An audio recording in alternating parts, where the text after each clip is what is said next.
What's up, Angry Ginger Army? How's everybody doing on this fine Friday? It's Friday. It's like a holiday for people that work Monday through Friday. It is a holiday. What's going on, guys? Oh, man. Can't believe it. We made it to Friday. What is this? Fourth day in a row of streaming.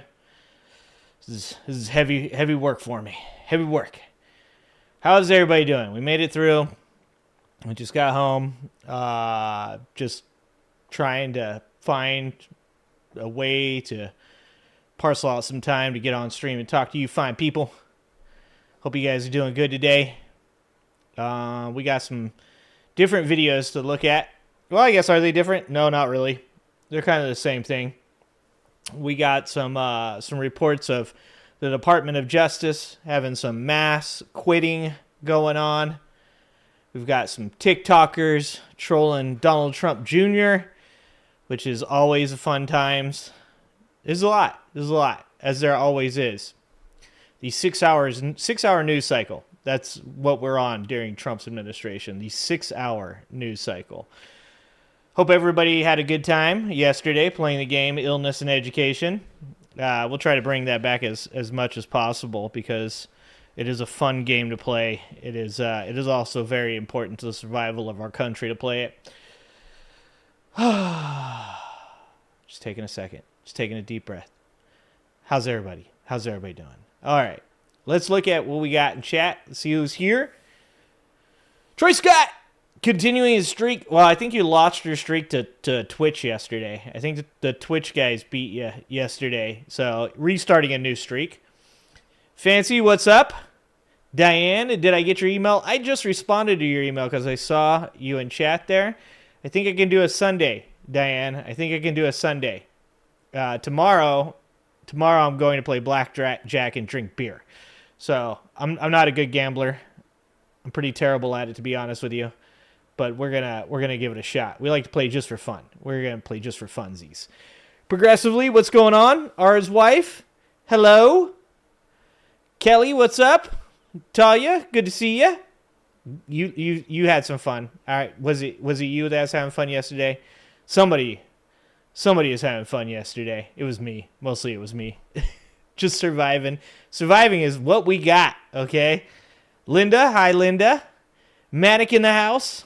AJ, what's up? Reverend, you work too damn much. So do I, Reverend. So do I. I work too damn much. I need to go like 4-hour days. What's your normal stream, Diane? Isn't it like 2 o'clock? I can probably do your normal stream. Whatever your normal stream is, so that way you guys aren't being put out. I can be there. I'll make it happen. Sunday, I'm planning on being real chill. Hanging out, probably just doing some stuff. Progressively waiting for the Cubs to start. I heard the White Sox aren't doing so great this year. I heard they were horrible last year. I haven't been watching much baseball because the A's are terrible. And usually I actually watch baseball even when the A's are terrible. But currently I am on the shtick of we ain't watching it as long as the A's ownership is being a bunch of a-holes and doing really shitty things to A's fans.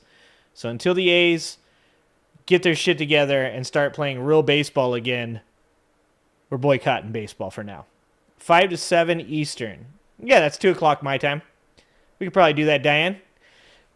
Put me in, coach. Put me in. 2 o'clock tomorrow, 21st century. Or not tomorrow. 2 p.m. Sunday, 21st century suffragettes. We're going to do it. You're a Northsider? Okay. They are trying. They're probably trying more than the A's are, progressively. They're trying probably leaps and bounds more than the A's are. Right now, I'm pretty sure the A's could be beaten by the majority of farm league teams. I am so over it. So over it. Earbuds in and laughing out loud yesterday. Okay, I thought you were saying I was loud. I'm traumatized. I'm traumatized for being loud like a couple days ago. All right, hold on. More coffee. If we get enough coffee in us, we're good to go. It's on. All right, Sunday, 2 p.m. my time, 5 p.m. your time. We're doing it. We're going to talk some trash. We're going to have some fun. Okay. So, let's see what we got today. Let's see if I can click some buttons. Boom. And boom. All right, so we got Titus talking about the ABC interview. I wanted to watch Titus, of course. I missed some things. There's so much to cover in that ABC interview that I missed some things. I missed the look from the reporter when Donald Trump is explaining the Declaration of Independence. I missed that. I was too busy, analyzing. Can you call it analyzing? I don't know. I think analyzing is way too big of a word to use when looking at the things that Donald Trump says and attempting to make sense of them. Translating the dumb fuckery, I guess is what it would be. Maybe, possibly, probably not. We got apparently Don Jr. has started an anti-woke app to boycott.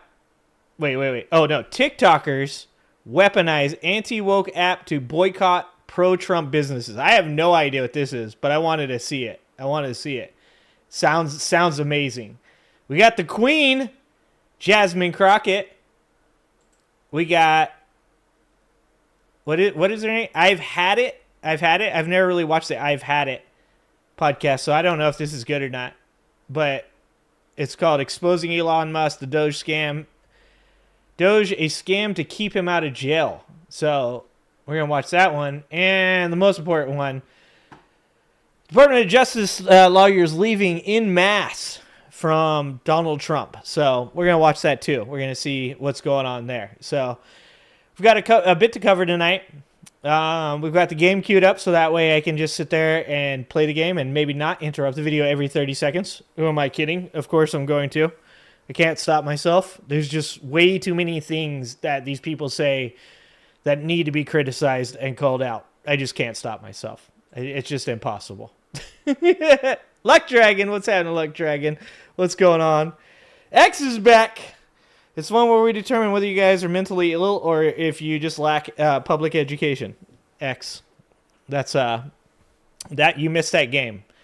You missed it. Jeremy, what's going on? T. Freeman, what's going on? Nina Turner's Pet Dragon, what is happening? I missed so much today after watching and throwing up from watching her take. Anna Kasparian is really wanting to be the only lib on a panel to seem reasonable and smart, like the only lib on Fox. Yeah, that's the game. That's the TYT thing now. Oh, what game am I playing? That would be Civilization 6. I'm going to teach you guys how to be an appropriate dictator and take over the world through war. This is what I do in my spare time. Take over the world like Pinky in the fucking brain. You know what I'm saying? Linda, what's up, Linda? What's up, Cajun? What's going on? All right. So, we got to stretch a little bit. Thanks, the only helpful. Now that's a good burn. I like that one, X. Good job. Solid. I am a font of information. Just none of it you like because you're in a cult.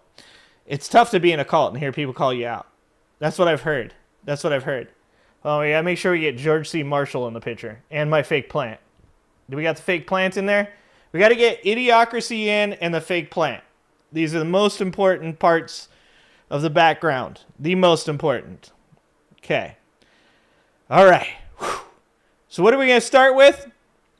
We're going to start with some helpful info for X and all of my MAGA people that like to cruise through and get owned, get shit on because that's their fetish. We're going to start with the Department of Justice. And we're gonna cover as many videos as we can. Probably only do about 2 hours tonight. Try to actually get up and spend time with the family. Look, I got you a book. Oh no, we gotta go into Big Me for this. Is it this one? Yeah, I got you a book. Yep, a little too bright there. Oh, there we go. How to cope when you are surrounded by idiots. That's what we got. That's what we got for the chat. This is important information. Important information that everybody needs in this Current administration. All right, back down to little me. Just had to make sure you guys could see that book. It's very important. Very important. Man of the people. Christina, what's going on, Christina? Jeremy, no, it's not the eagle colors are the most important. That's true. That's true. The green and black, very important. Even if Saquon Barkley has cursed the Philadelphia Eagles for the rest of the time. Remember, if the Eagles go like 2-14 next year, or sorry, 2-15 next year, we know why. We know why. Saquon giveth and Saquon taketh away. Okay, that's the current realm that we live in. But on the 12th day of Drumpfmas, the dictator gives to us Department of Justice lawyers quitting because they know they don't want to be a part of the Nuremberg trials. It's probably a solid move on their part. I mean, my hope is that the people that they install as the Department of Justice lawyers are as incompetent as this administration. Because if they are, we're going to start winning some legal battles, okay? Like, they're going to get like George Santos in there, Matt Getz, Jim Jordan. I don't think I think Matt Getz is the only person that actually out of those three that was a lawyer. But hoping that they give George Santos a spot on the Department of Justice. God, that'd be amazing.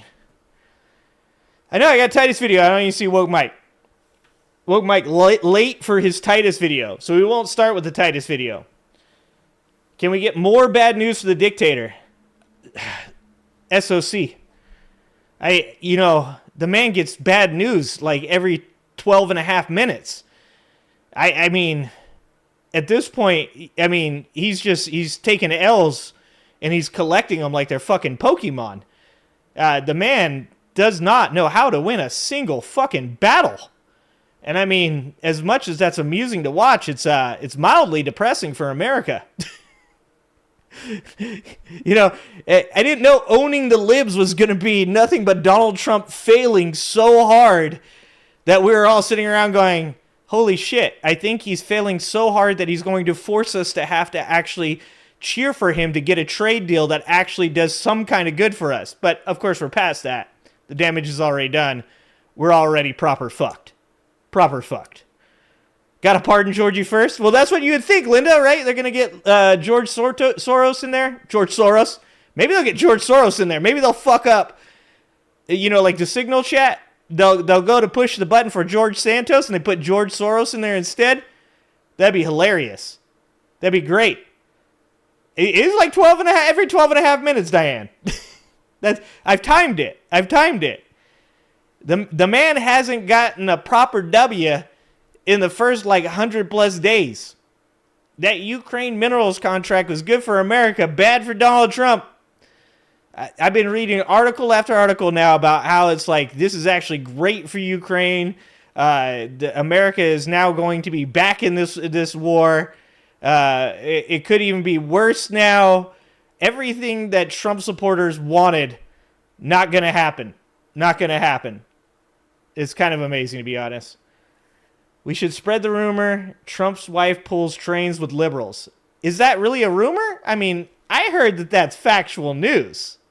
Okay? That's what I heard. I mean, allegedly. I've heard something about Barack Obama, Justin Trudeau, and Joe Biden and Melania. Those are just the things I hear. Okay? I cruise some deep forums on the Reddit, and those are the rumors that I'm hearing. Gavin Newsom currently seen at the French Laundry with Melania and Ivanka. I heard there's video. I heard somebody gets peed on. You guys, we can definitely spread whatever ones you guys want. I'm down. Okay, good job. All right, well, let's take a look at this. This Department of Justice Civil Rights Division loses 70% of its lawyers under Trump, and then we'll get the ball rolling, and we'll try and watch as many videos as we can before I have to go upstairs and do the family time, hang out with the kids and the wife, maybe even eat something. That'd be nice. When was the last time I ate? Oh, I did eat lunch today. That was good. I did eat lunch. So I think we're okay. So don't forget to stay hydrated, everybody. Stay hydrated. It is Friday. So drink of choice, guys. Get your snacks, get your beverages, and prepare for the buffoonery. Let's take a look at this damage report. Department of Justice Civil Rights Division loses 70% of lawyers under Trump. Last week, in memos to each of the 11 sections in the Civil Rights Division, is that our priorities under President Trump are going to be somewhat different than they were under President Biden. And we start with the statutory basis, because that's where you always start as a lawyer, and the Constitution. And then we tell them these are the president's priorities. Constitution, not real popular nowadays. Not real popular. Trump supporters went from, we're constitutionalists, to, what's a constitution? They don't even know what the Declaration of Independence is. They don't even know what the Second Amendment was.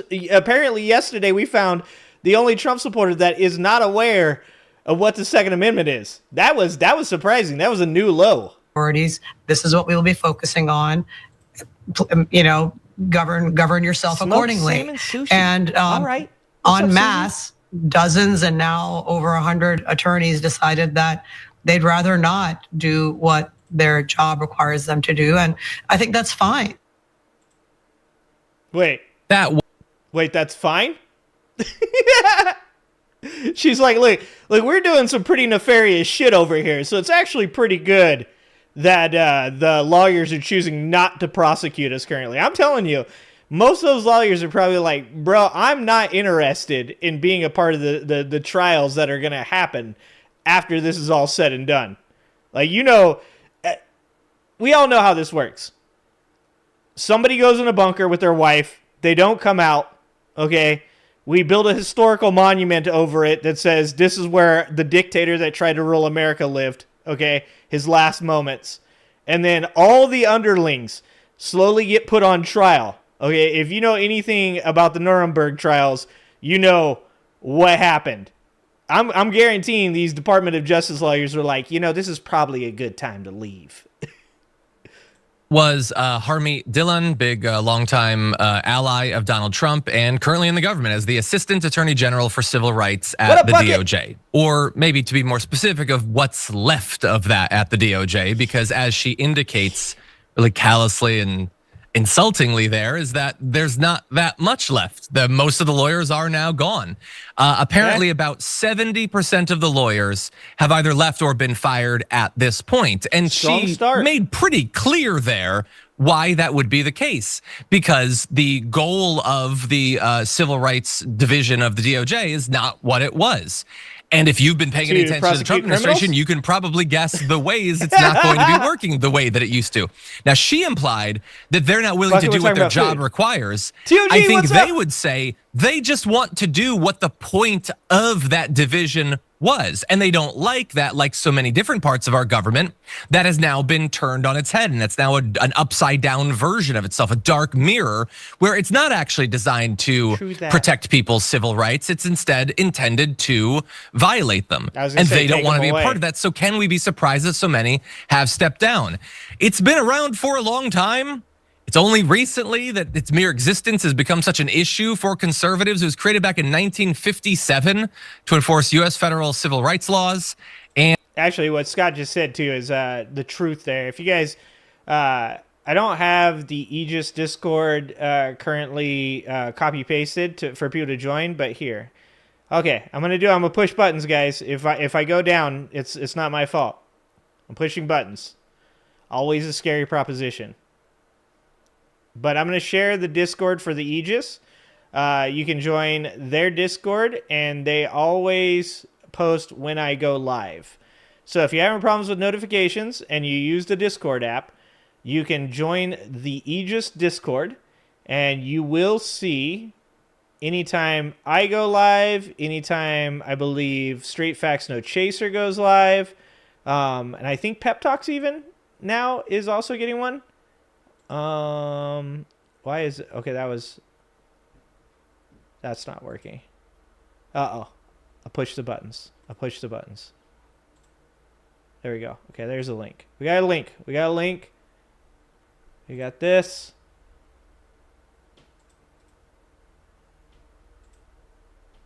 There you go. That's not time to drink yet. Is it? Did I mess something up? Don't say things like that, Reverend. Freaking me out. Freaking me out, Reverend. You're freaking me out. Okay, so I posted it. That's the Discord for the Aegis. Okay, now I got to go back over here. And I got to turn off Discord because I don't want that beeping in my ear. All the notifications. Okay. That is... Dude, you better hope Big Mama Michelle don't run. Michelle Obama runs. That's 100% a fucking dub for the Democrats. Michelle Obama decides to throw her hat in the ring, and you guys are toast, my friend. The Democrats might be talking about 3 terms for Michelle Obama. Shit, America might be talking about 3 terms for Michelle Obama if she gets elected.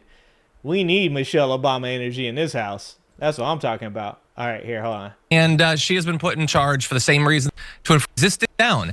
It's been around for a long time. It's only recently that its mere existence has become such an issue for conservatives. It was created back in 1957 to enforce U.S. federal civil rights laws. Johnny's and she has been put in charge for the same reason that Lee Zeldin's there in the EPA, and we've got RFK Jr. with HHS. It's because they are ideologically opposed to the goal of that. No. It's because they're incompetent, and that's what the Republicans do.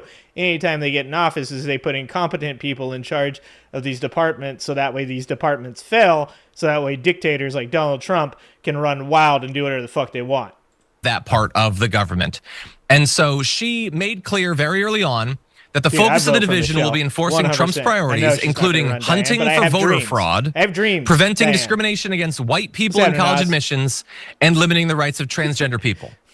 So that obviously is not what the point of it is. And also, by the way, I'm not sure that we need yet another area of the U.S. government that is advancing those specific goals, because that's basically all the government seems to be doing these days. Not from Canada. They've lost about 250 attorneys that have either left, been reassigned, accepted deferred resignation. You gotta tell yourself what you gotta tell yourself. And so, I understand. 70% are now gone. So I guess they don't have as many lawyers as they might like to go after trans people or to look for voter fraud that doesn't exist. But again, this is the perverse thing about this time, Brett, is that you have these lawyers there to try to protect the rights of different communities to vote, to not have their vote be taken away or suppressed. Screw that. We want to suppress it. So instead, we turn that thing, which is supposed to be a shield against injustice, and we turn it into yet another tool of injustice. Yep. And so I know our longtime viewers, like, this is probably going to be depressing to hear because you've seen so many examples of this, but yet another area of our government has been turned against itself. What do you think? Right. And the ultimate goal of a Republican in government is not to do anything. Hey, he got it.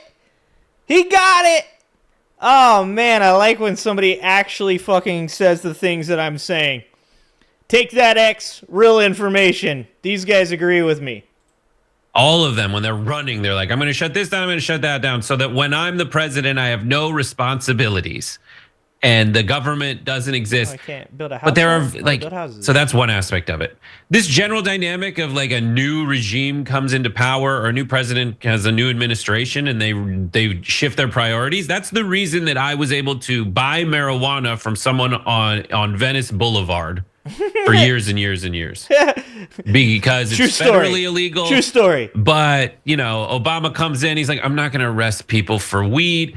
And so their priorities are not to, quote, go after people who are just buying little bits of marijuana. That's the normal way that they prioritize and deprioritize certain parts of the Department of Justice. And the Attorney General's not going to be too aggressive. But in this scenario, dude, like, this is exactly what's happening. Is Trump is laying out his priorities, and they are a wish list of a narcissistic psychopath. Dictator. Narcissistic, psychopath, dictator. Who doesn't care. Also going insane. after watching that ABC interview, if you don't think that Donald Trump is losing his goddamn mind, you are definitely part of a cult. That dude is 100% losing his fucking mind. He is, like, if you called out Biden for being senile, if you called out Biden for having dementia, and you watch that ABC interview and you don't think that Donald Trump is losing his goddamn mind, I do not know what to say to you. Care about law and order or America. Doesn't care about the Bill of Rights. Doesn't care about the civil rights of people. How do I know that? He's shutting down the departments that protect that. And instead going after a checklist of vendettas that he has against like American citizens who should be allowed to live free. And then also like these weird grudges he had where he's trying to establish this alternate reality. Like that part when he was like, the guy was like, what do you say to Americans that think that you are weaponizing the government to get revenge on the people that came after you? And he's like, what I would say is, that's not what's happening. That's not what's happening. Joe Biden did some things to me and now I'm doing it back. Like, my dude, that is literally fucking revenge. Like, that's the definition of fucking revenge. Oh. In his 100-day speech at his rally in Michigan, he said multiple times that he won Michigan 3 times. That's possibly they want us to interpret it as just a bluster of a guy who's joshing you. But when I am accused of overreacting, I point people to stuff like this. It's like, actually, no, he's putting people in place to eliminate the civil rights of people. Yeah. And in the meantime, I'm not for protecting lawyers. No one likes lawyers. But like in this category, like these are the lawyers that just want to do their job. Yeah, I think if there's any group that I'm like predisposed to be okay with, civil rights ones, I mean, could be worse. You shouldn't be against civil rights. And you know, this is you shouldn't be. This is what the MAGA movement gets. Currently. I guess they thought they'd get all this stuff, economic or whatever, and they're not going to. Their 401k has been destroyed or whatever. Everything is more expensive. Actually, Talia, that's a good point. Talia says, I think his people auto-pinned the January 6ers and he got mad. Who was it? It was that Nazi scientist guy that said, you always accuse your enemies of the actions that you are taking. Good call, Talia. How much you want to make a bet? Like 4 years from now, we find out that Donald Trump used auto-pin to pardon those January 6ers, and he was just trying to get out ahead of the potential court case that's going to happen when he's out of office once again. Expensive. Trump, just True Social posted earlier today, gas is $1.91 now. I was like, I don't think that's the case, but I looked it up, and no, on average it's $3.80. There's literally not one state in America where the average ballpark figures, guys. Ballpark figures, you know, $1.90, $3.80, ballpark figures. Price is $1.91, and I know what you're thinking. Oh, you're just being a lib. What is it, like $1.97? No, it's $1 more than he says it is. It's like 50% more than he says he is, and that's the cheapest anywhere in America on average. The rest are higher. And so, but again, you lie to them about that stuff. That's stuff they thought they'd get, but you have to give them something as you hand trillions of dollars over to billionaires. So what do you give them? Fake investigations into voter fraud that will never turn up anything real, but you get to do news reports about it to make it seem as if you are. You drive trans people into the shadows. That's fun for them. And then you attack people who can't speak English or whatever. All this culture war, identity politics, that's all MAGA is going to get. And the dark part of this is that for many of them, that's going to be enough. He's holding on to it. Their retirement's going to be ruined. I wouldn't hold your breath, they might never own a home. Their kids' lives will be harder than theirs were. But some trans kid didn't get to swim competitively or whatever. And you know the best thing about that whole Riley Gaines shit? And I didn't know this because when it first happened, I was just like, this is just a non-issue. It's my thing with trans athletes in sports, is that it's like fucking 0.000006% of all of sports, right? And I've always said that I think the kids should decide. But my kid plays co-ed. My kid plays co-ed soccer. My kid is happy to play co-ed soccer. She plays with seniors in high school, you know, as a freshman, sophomore, you know, so freshman, sorry. I thought, okay, the Riley Gaines thing, maybe she's upset. Maybe she has a right to be upset. So, you know, this Riley Gaines chick, she must be like, you know, Olympic level swimmer, and she got screwed, in her opinion, screwed out of this winning this meet that would have put her in the Olympics. I had no fucking idea she tied for 5th. Is that not MAGA in a nutshell?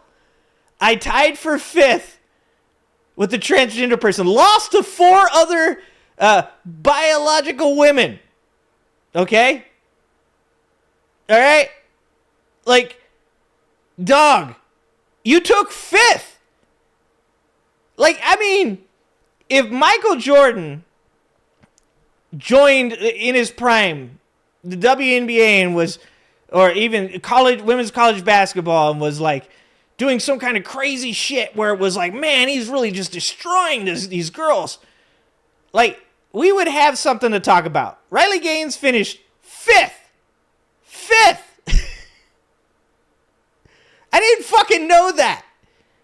Not that I was like, you know, I thought that the whole thing was a grift anyways. So I wasn't I didn't give a shit. I was like, who cares? Like, cry more. What the fuck are we whining about? But then I found out that she was fucking 5th. 5th! How are you going to tie 5th and then complain about anything? If you tie for 5th, you just fucking go home. You don't talk about that shit. You don't tell people you tied for 5th. Oh, Jesus, it was fucking hilarious. And that should not be enough to buy them out, but it will for many of them, and that's just incredibly sad. Yeah, 12 trans athletes, exactly, Reverend, exactly. If you enjoyed that, then make sure that you never miss another video by subscribing. And if you want a little more, consider hitting the join button and becoming a member. She used so you're that probably grift wondering, so why well, would I Manny? do that? Well, when you do that, you get access to bonus content that I make every single week, and it's a lot of fun. You get custom emojis and more. If you join at tier 3, by the way, you even get access to a monthly member hang. Oh, wait, what is going on here? That's the video. That's the video. Okay, all right, sorry. You guys join John's thing if you want to. Sorry, John. Thank you for the video, John. Appreciate you. I like the damage report. The damage report's actually pretty good. All right, let's watch the Titus shocking moments you missed in the Oval Office, because I learned that I had missed. There was just too many moments in the ABC interview of insanity that apparently I missed a couple. I did not see that guy's face when Trump was trying to explain the Declaration of Independence as this, like, you know, like beautiful, wonderful, like non-conflict time. There's no confrontation. Everybody is really excited about America leaving. Does he know that George Washington wasn't even on board originally? No, of course he doesn't know that. Of course he doesn't know that. All right, anyways, here we go. Let me make sure I get the whole video. Hey, I'm Christopher Titus, and this is the breaking news Such supplemental Armageddon update. Now, the ABC interview. Well, it looks like Sweet Potato Hitler sat down with Terry Moran in the White House, which is now tarted up like a Vegas casino from the 70s. I'm sure John Adams always envisioned a gold toilet off the Oval. Yeah, now, dog. During this interview, Moran kind of went after Kim Jong-orange. Oh, Busted him on Kim prices. Jong-orange. And Trump, well, then, you know. Wake up, babe. New insult dropped. Lied. Tough to believe. But he said eggs had come down 87%. No, it's not, Troy. I'm sorry, what? It's How does he not $1.91, know dog. what a percentage is? $1.91. Under Biden, the highest price for eggs was $4.82. In March, under Trump, they were $6.22. For them to drop 87%, eggs would have to be 80 cents a dozen now. He thinks you're stupid, maggots. So, he's right about one thing. He said gas was $1.98. Well, U.S. average retail gas prices are $3.26. It's not even close.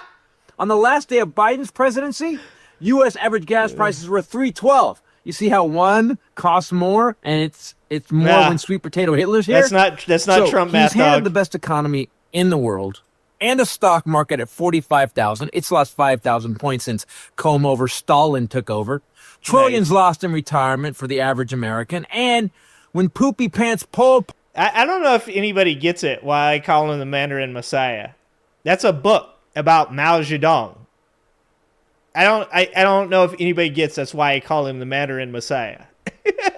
Pot was told voters didn't sign up for that. He actually said to Morin, they did sign up for it, actually.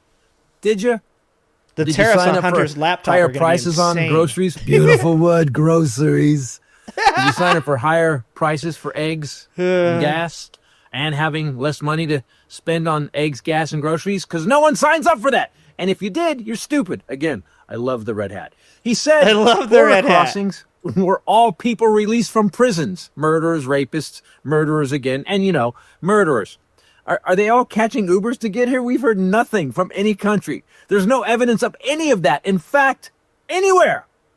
They must be pretty wily murderers because we've caught none of the 21 million. In fact, ICE ate... No, Titus. There's 11,888 murderers in America.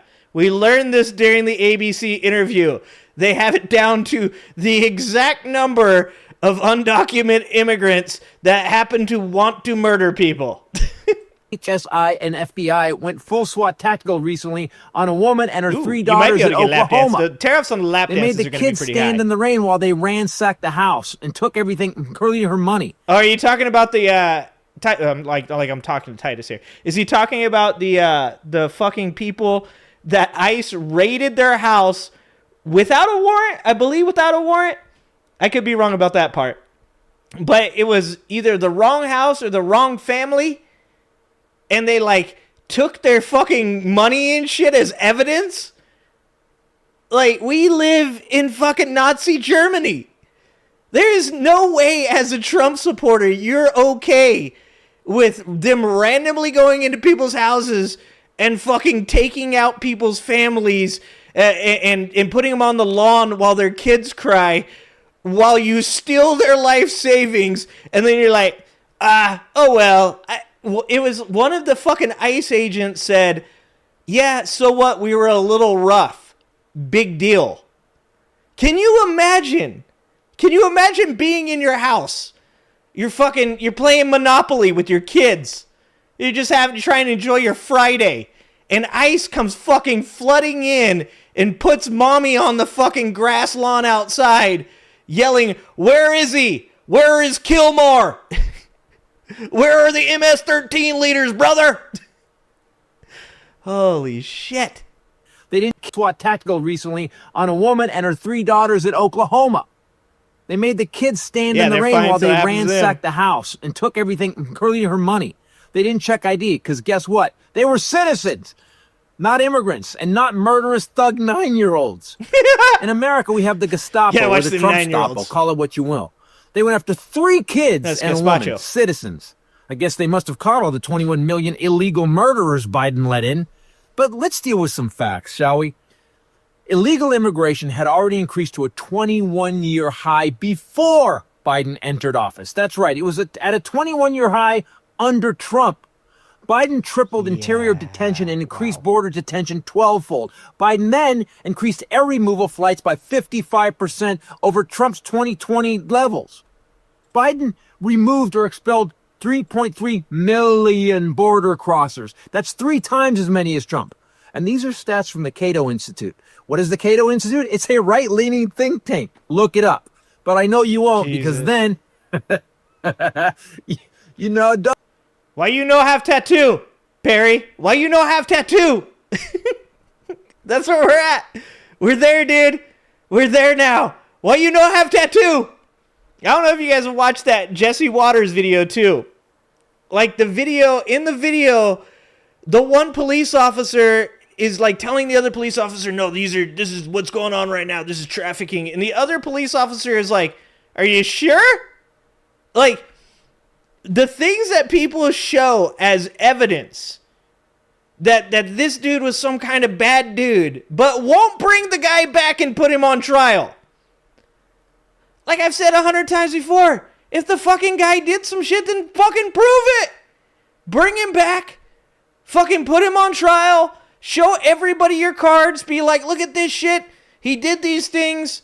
Then deport him. By the way, you can't deport him to El Salvador. There was a literal fucking judgment. I got in this argument with this guy on Twitter where he's saying, no, you guys don't understand. There was an order for removal. No, he was protected from removal to El Salvador. And if he did anything while he was in America, that meant that he could be deported, which would mean that he would, need due process to prove that, then they could have deported him. But they still couldn't deport him to El Salvador. Like, they could have fucking deported this guy to Guatemala or somewhere else, and they actually would have had some legal standing. Mind you, still need due process. But they could have been like, well, we didn't violate the removal order. But they literally are so fucking dumb, they deported the guy to the one place that the judge said, you can't deport him here. This is how fucking dumb these people are. Our administration is like fucking idiocracy in human form. It's like they took all of the parts of idiocracy, the idiot president, the shitty lawyers, the ouch my balls, combined them into one human being, and they're like, let him run wild. Let him run wild. 38 states deputized 506 fucktards with no training today into ICE. I told you guys, man. I told you when I was arguing with that dude before the election, and I said, how would you believe there's 21 million immigrants in America illegally? I said, how would you remove all those people? Logistically, it's not even possible. And he said, we're going to be deputized. And I was like, that would be the dumbest fucking idea ever. There's no way that the government of the United States of America would do something as stupid as to find some fucking YouTube commenter, give him a badge, and say, find brown people with tattoos, or none, doesn't matter, and deport them. Yeah, I was wrong. Every once in a while, you got to take an L. I'm going to take an L on that one. The random YouTube MAGA commenter was correct.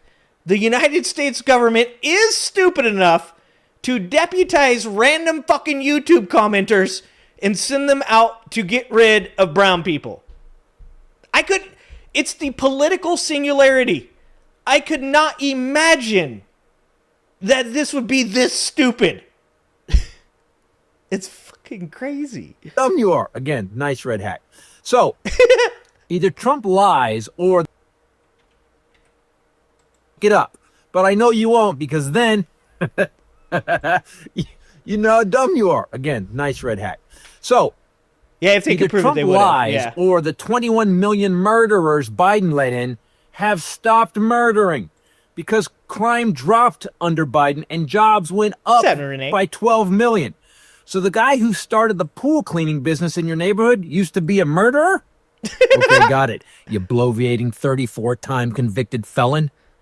Listen, people, in 100 days, eggs are up 60%, gas is up 5%, stock market's down 10%, and a new car is going to cost you up to $10,000 more because of the tariffs Trump bought Back to the Future from 1985. And he bitched about and can't stand a trade Fucking deal Biff. that he passed and signed. Yeah. He's had legal residents deported in violation of the Constitution. You know the Constitution, that thing that you say gives you the right to take a gun into a school? Yeah, that Constitution. He violates it daily, and you red hats seem to be cool with it. Again, the red hat is so sexy, though. But if you think violating the Constitution is okay, it's time to take that American flag down and give it to an actual American. Because if you back Timu Putin, you ain't one. To Canada, Greenland, Mexico, and Panama, God, we are... Yeah, the problem, luck with the 177,000 jobs added to the economy. And look, like, I'm happy to give fucking credit where credit is due.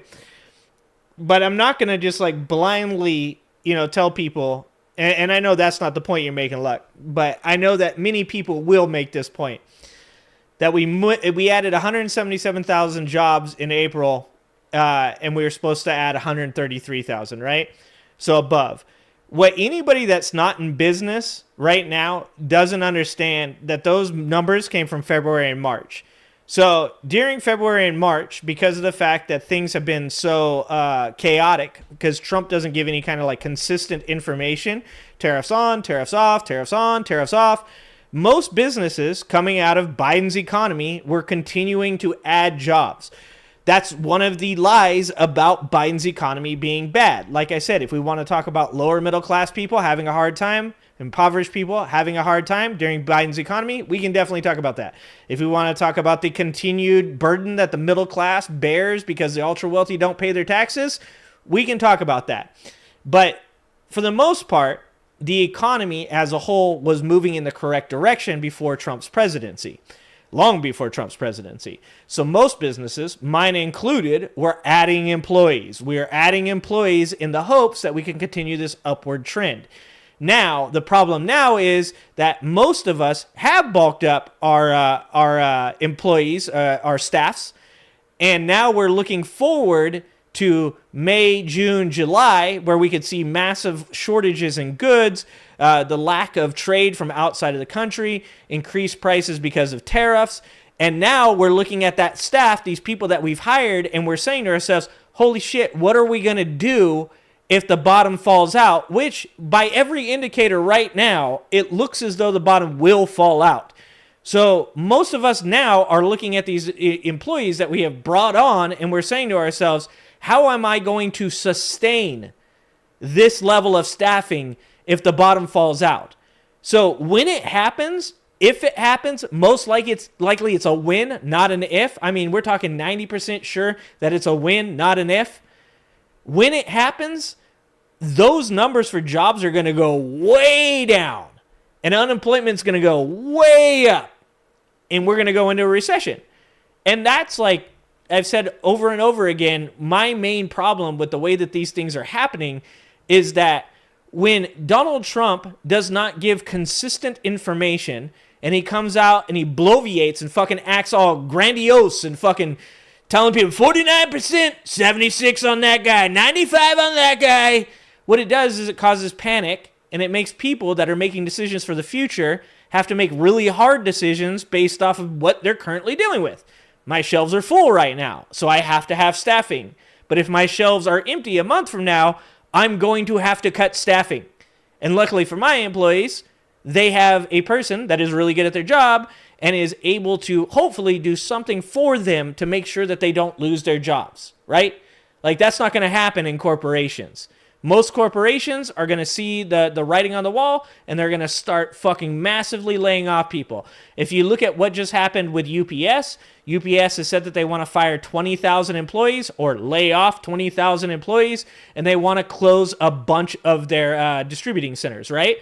That is what is going to be the norm. It's not going to be, this outlandish anomaly. It's going to be the norm. You're going to see big, huge companies, Target, Walmart, UPS, cutting staffing in preparation for when their shelves go empty.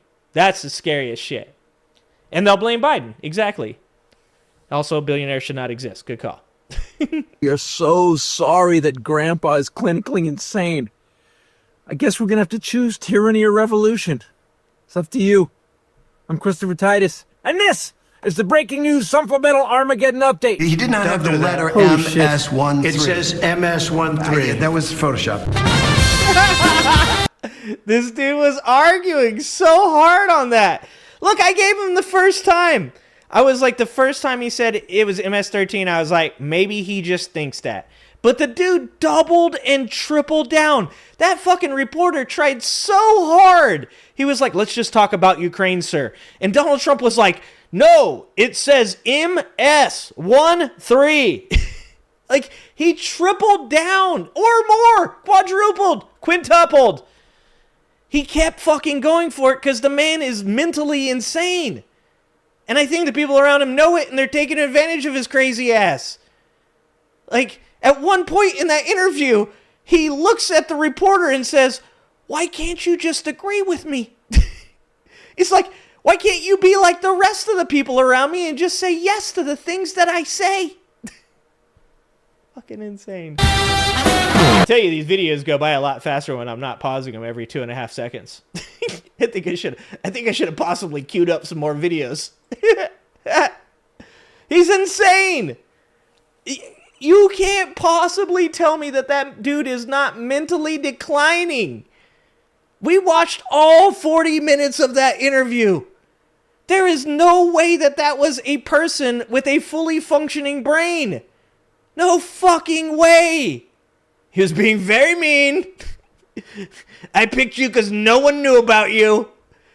Jesus Christ. Thank you, Public Square. Okay, hold on, sorry. So this is the Humanist report. TikTokers and Redditors weaponize anti-woke app to boycott pro-Trump businesses. I didn't even know about this app. Apparently, Don Jr. has an app that he's created, and TikTokers are trolling him. Later, Luck.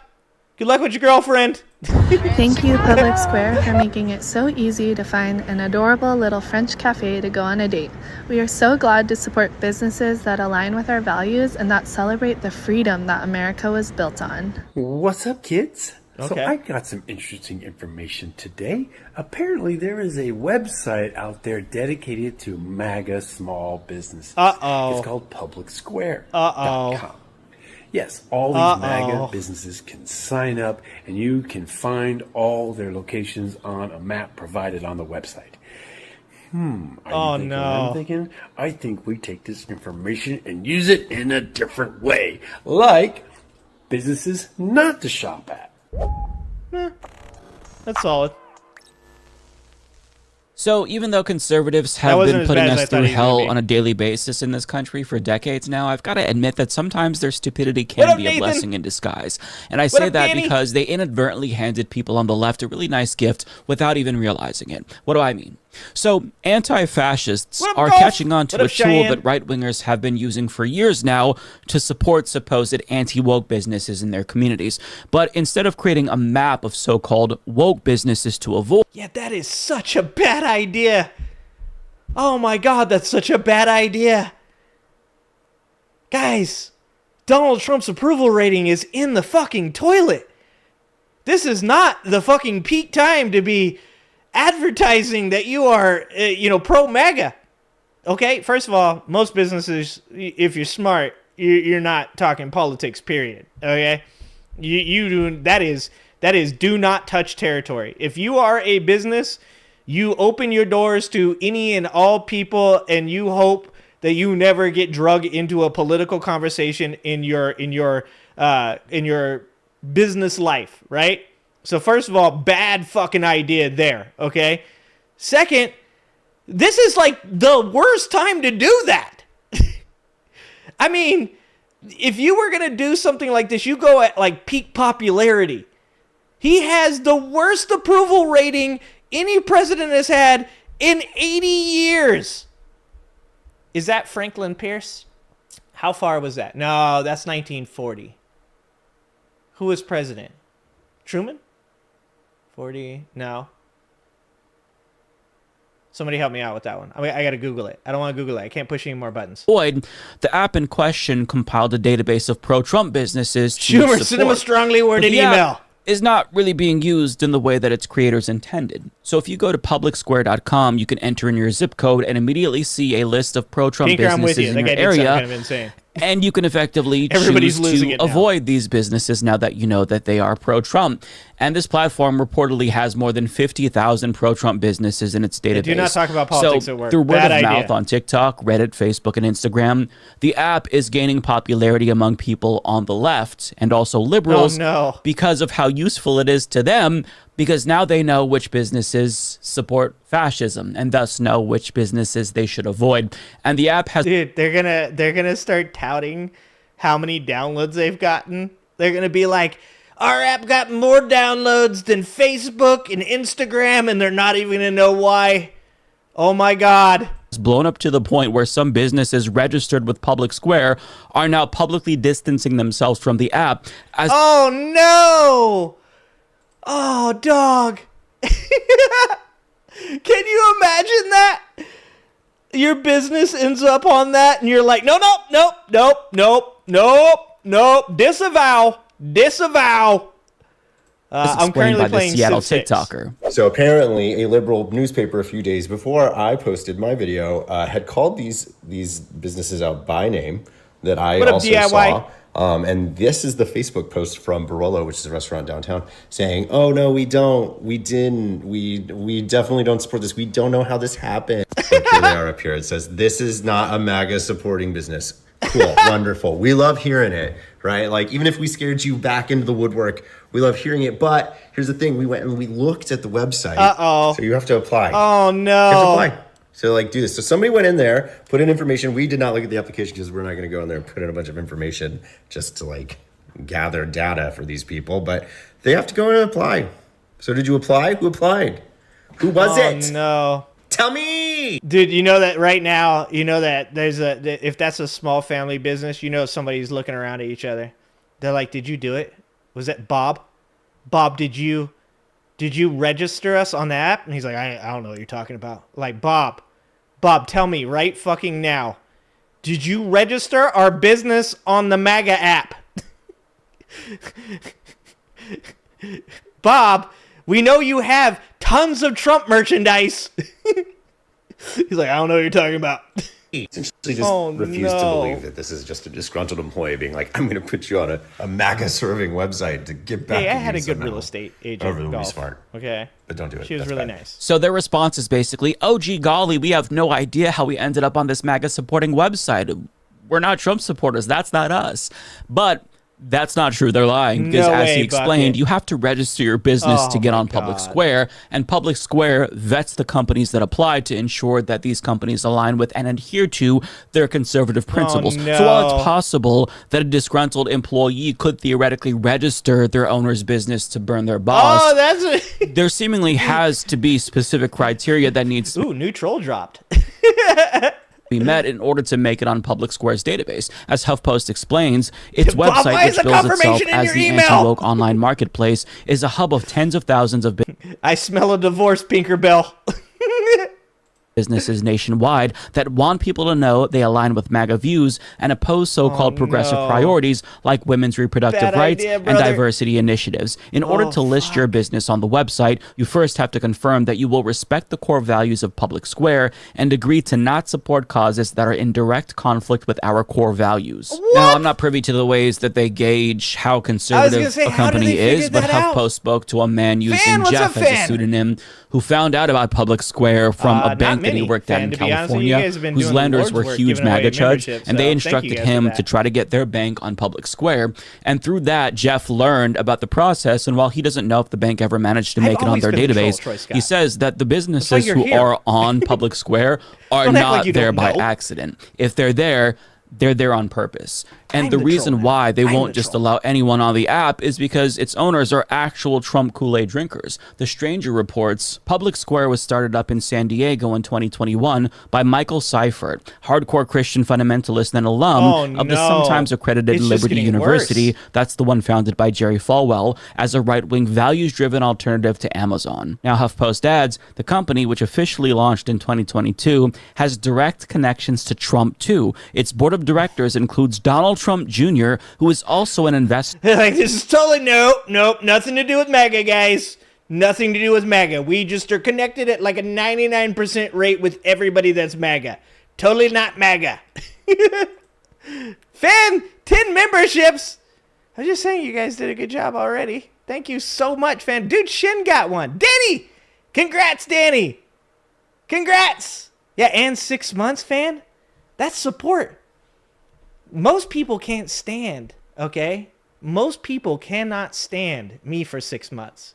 And you've been here for 6 months. I appreciate you, fan. Thank you for the 10 memberships. Thank you. Got a full 10.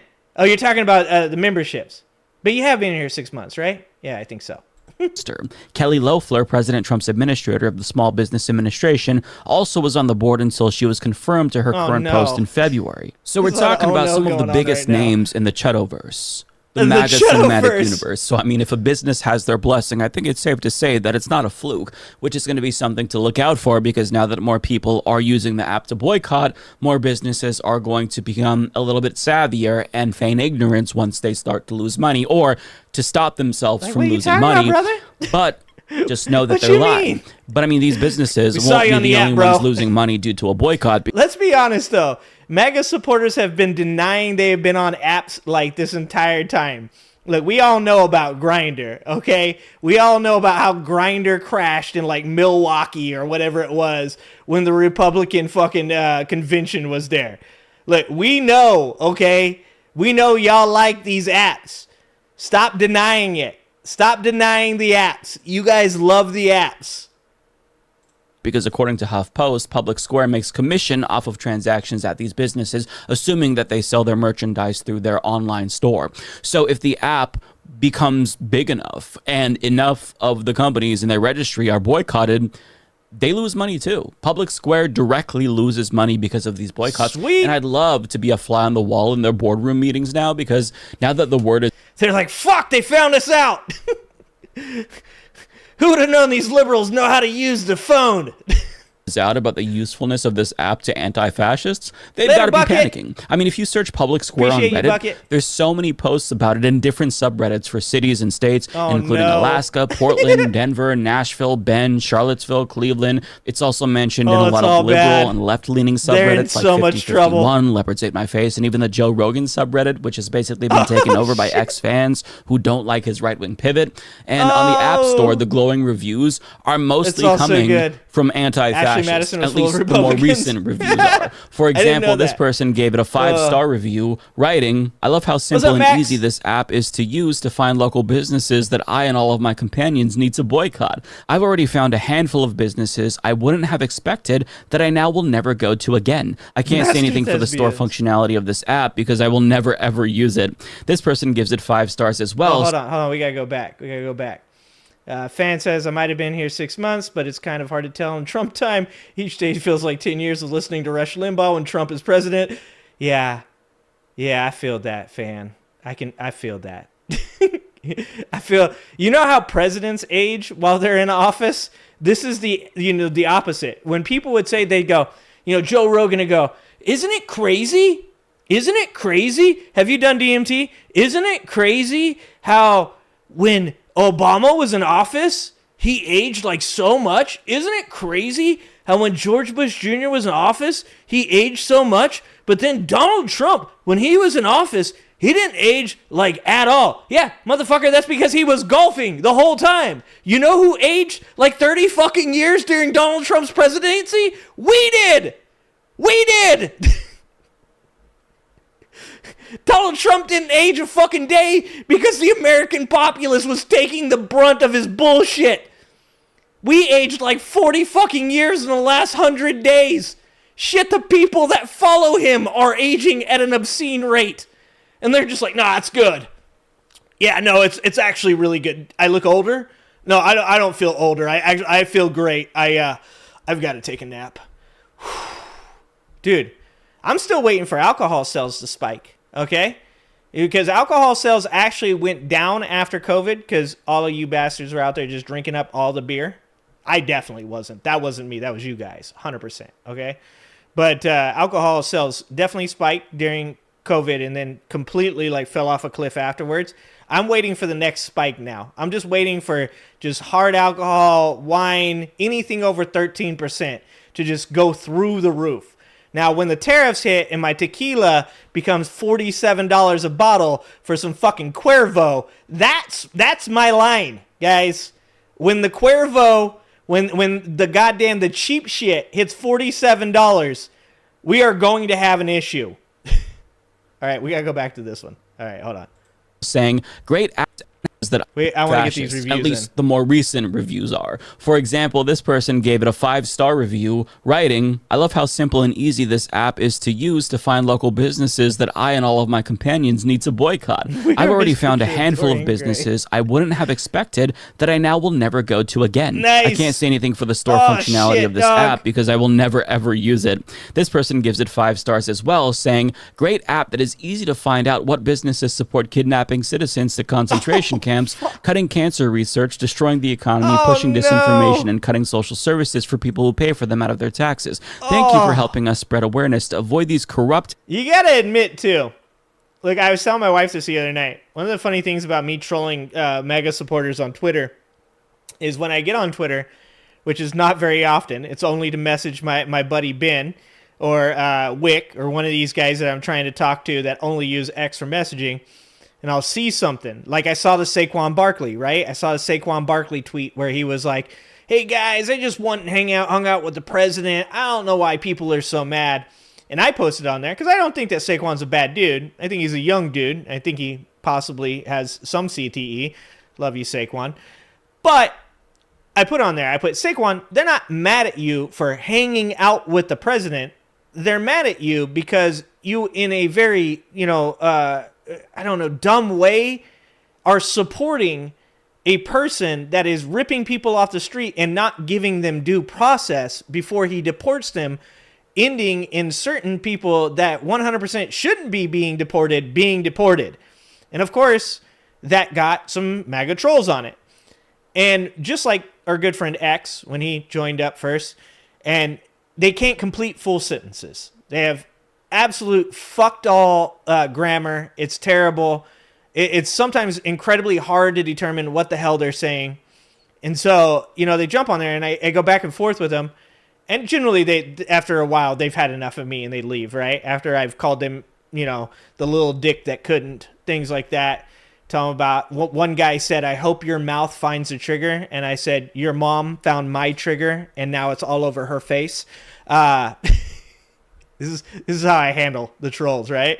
But one thing I have to say is when you see liberal trolls, look at that shit. It's like a full-on dissertation about why I dislike you. It's very well made.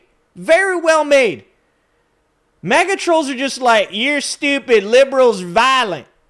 That's like it.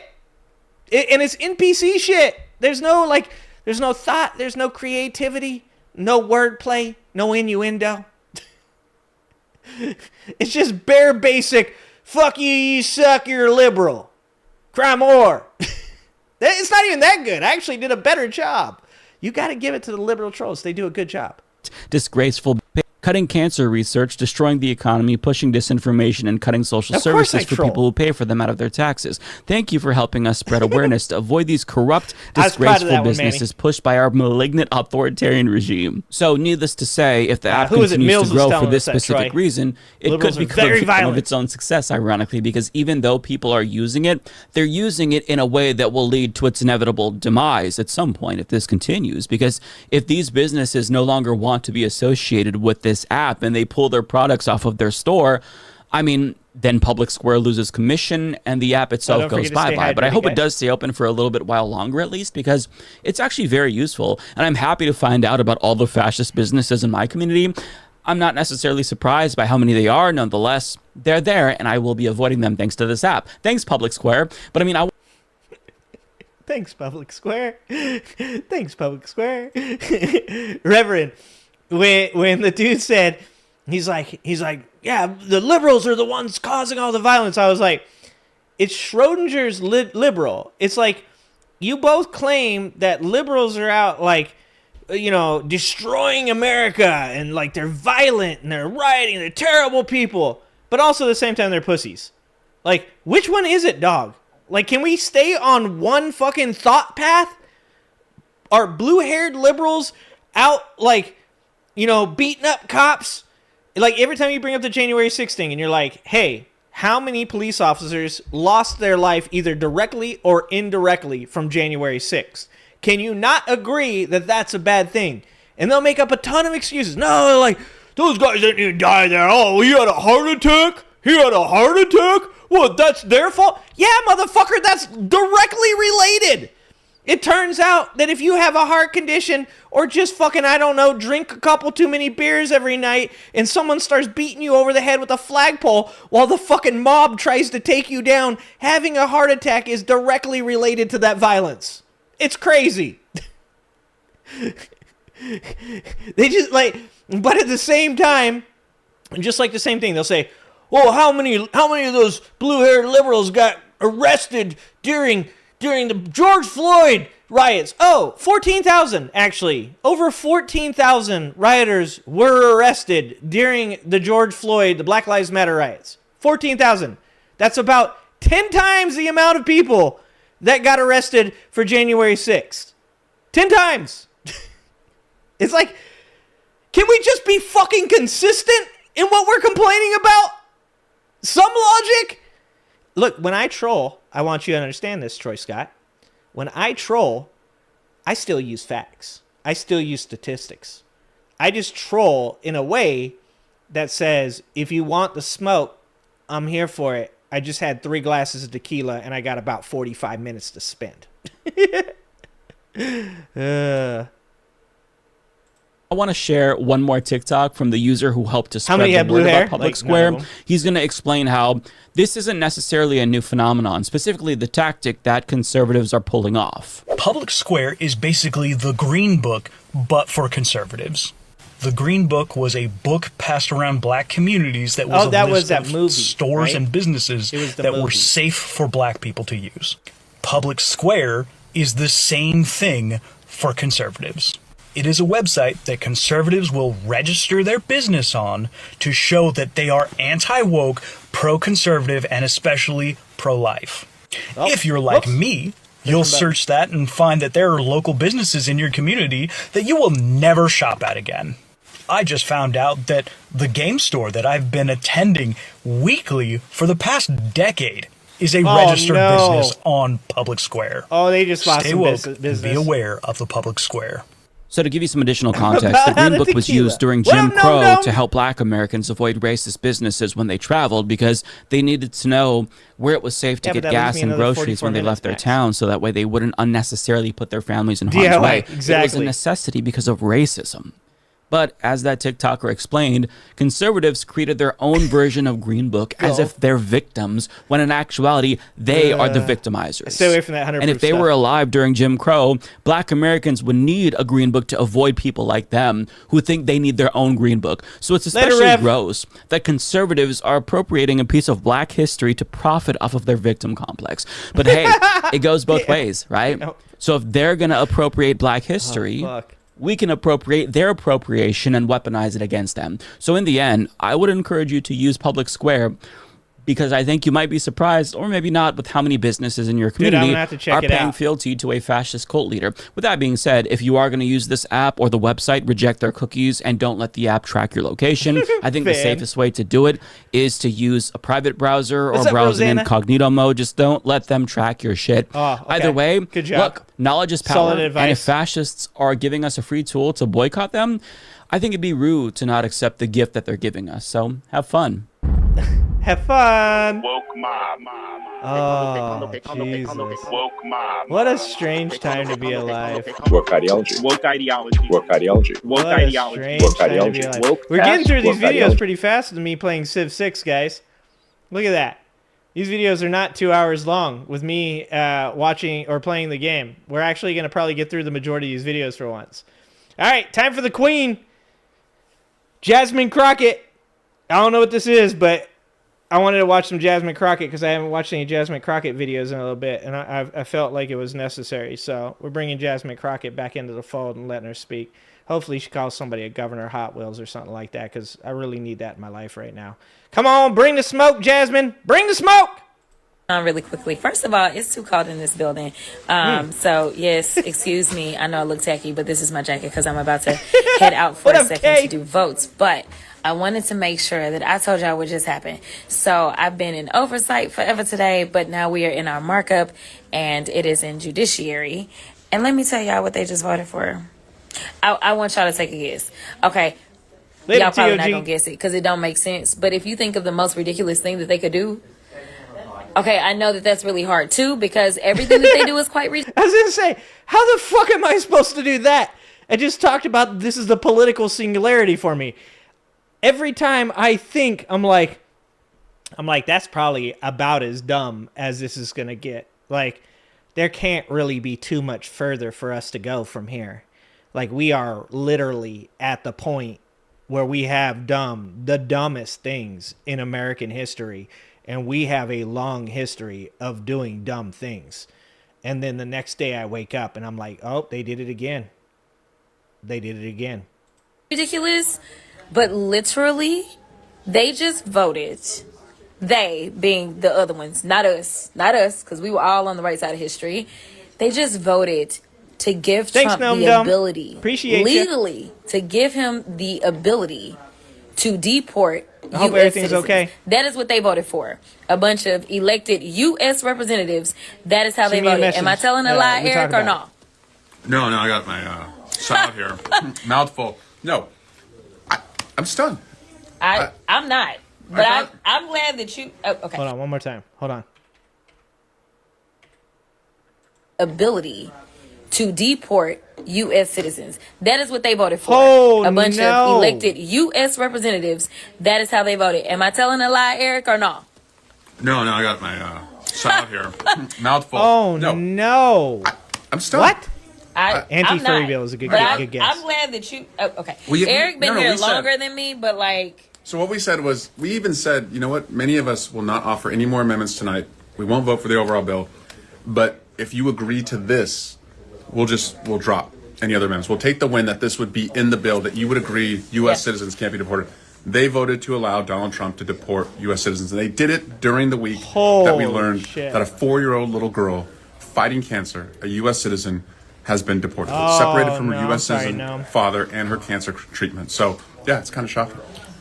Well, he's shocked. Y'all, listen now. I came in with nothing but fools. So he been here longer, so maybe he still has a little bit of shock in his life, but I don't personally.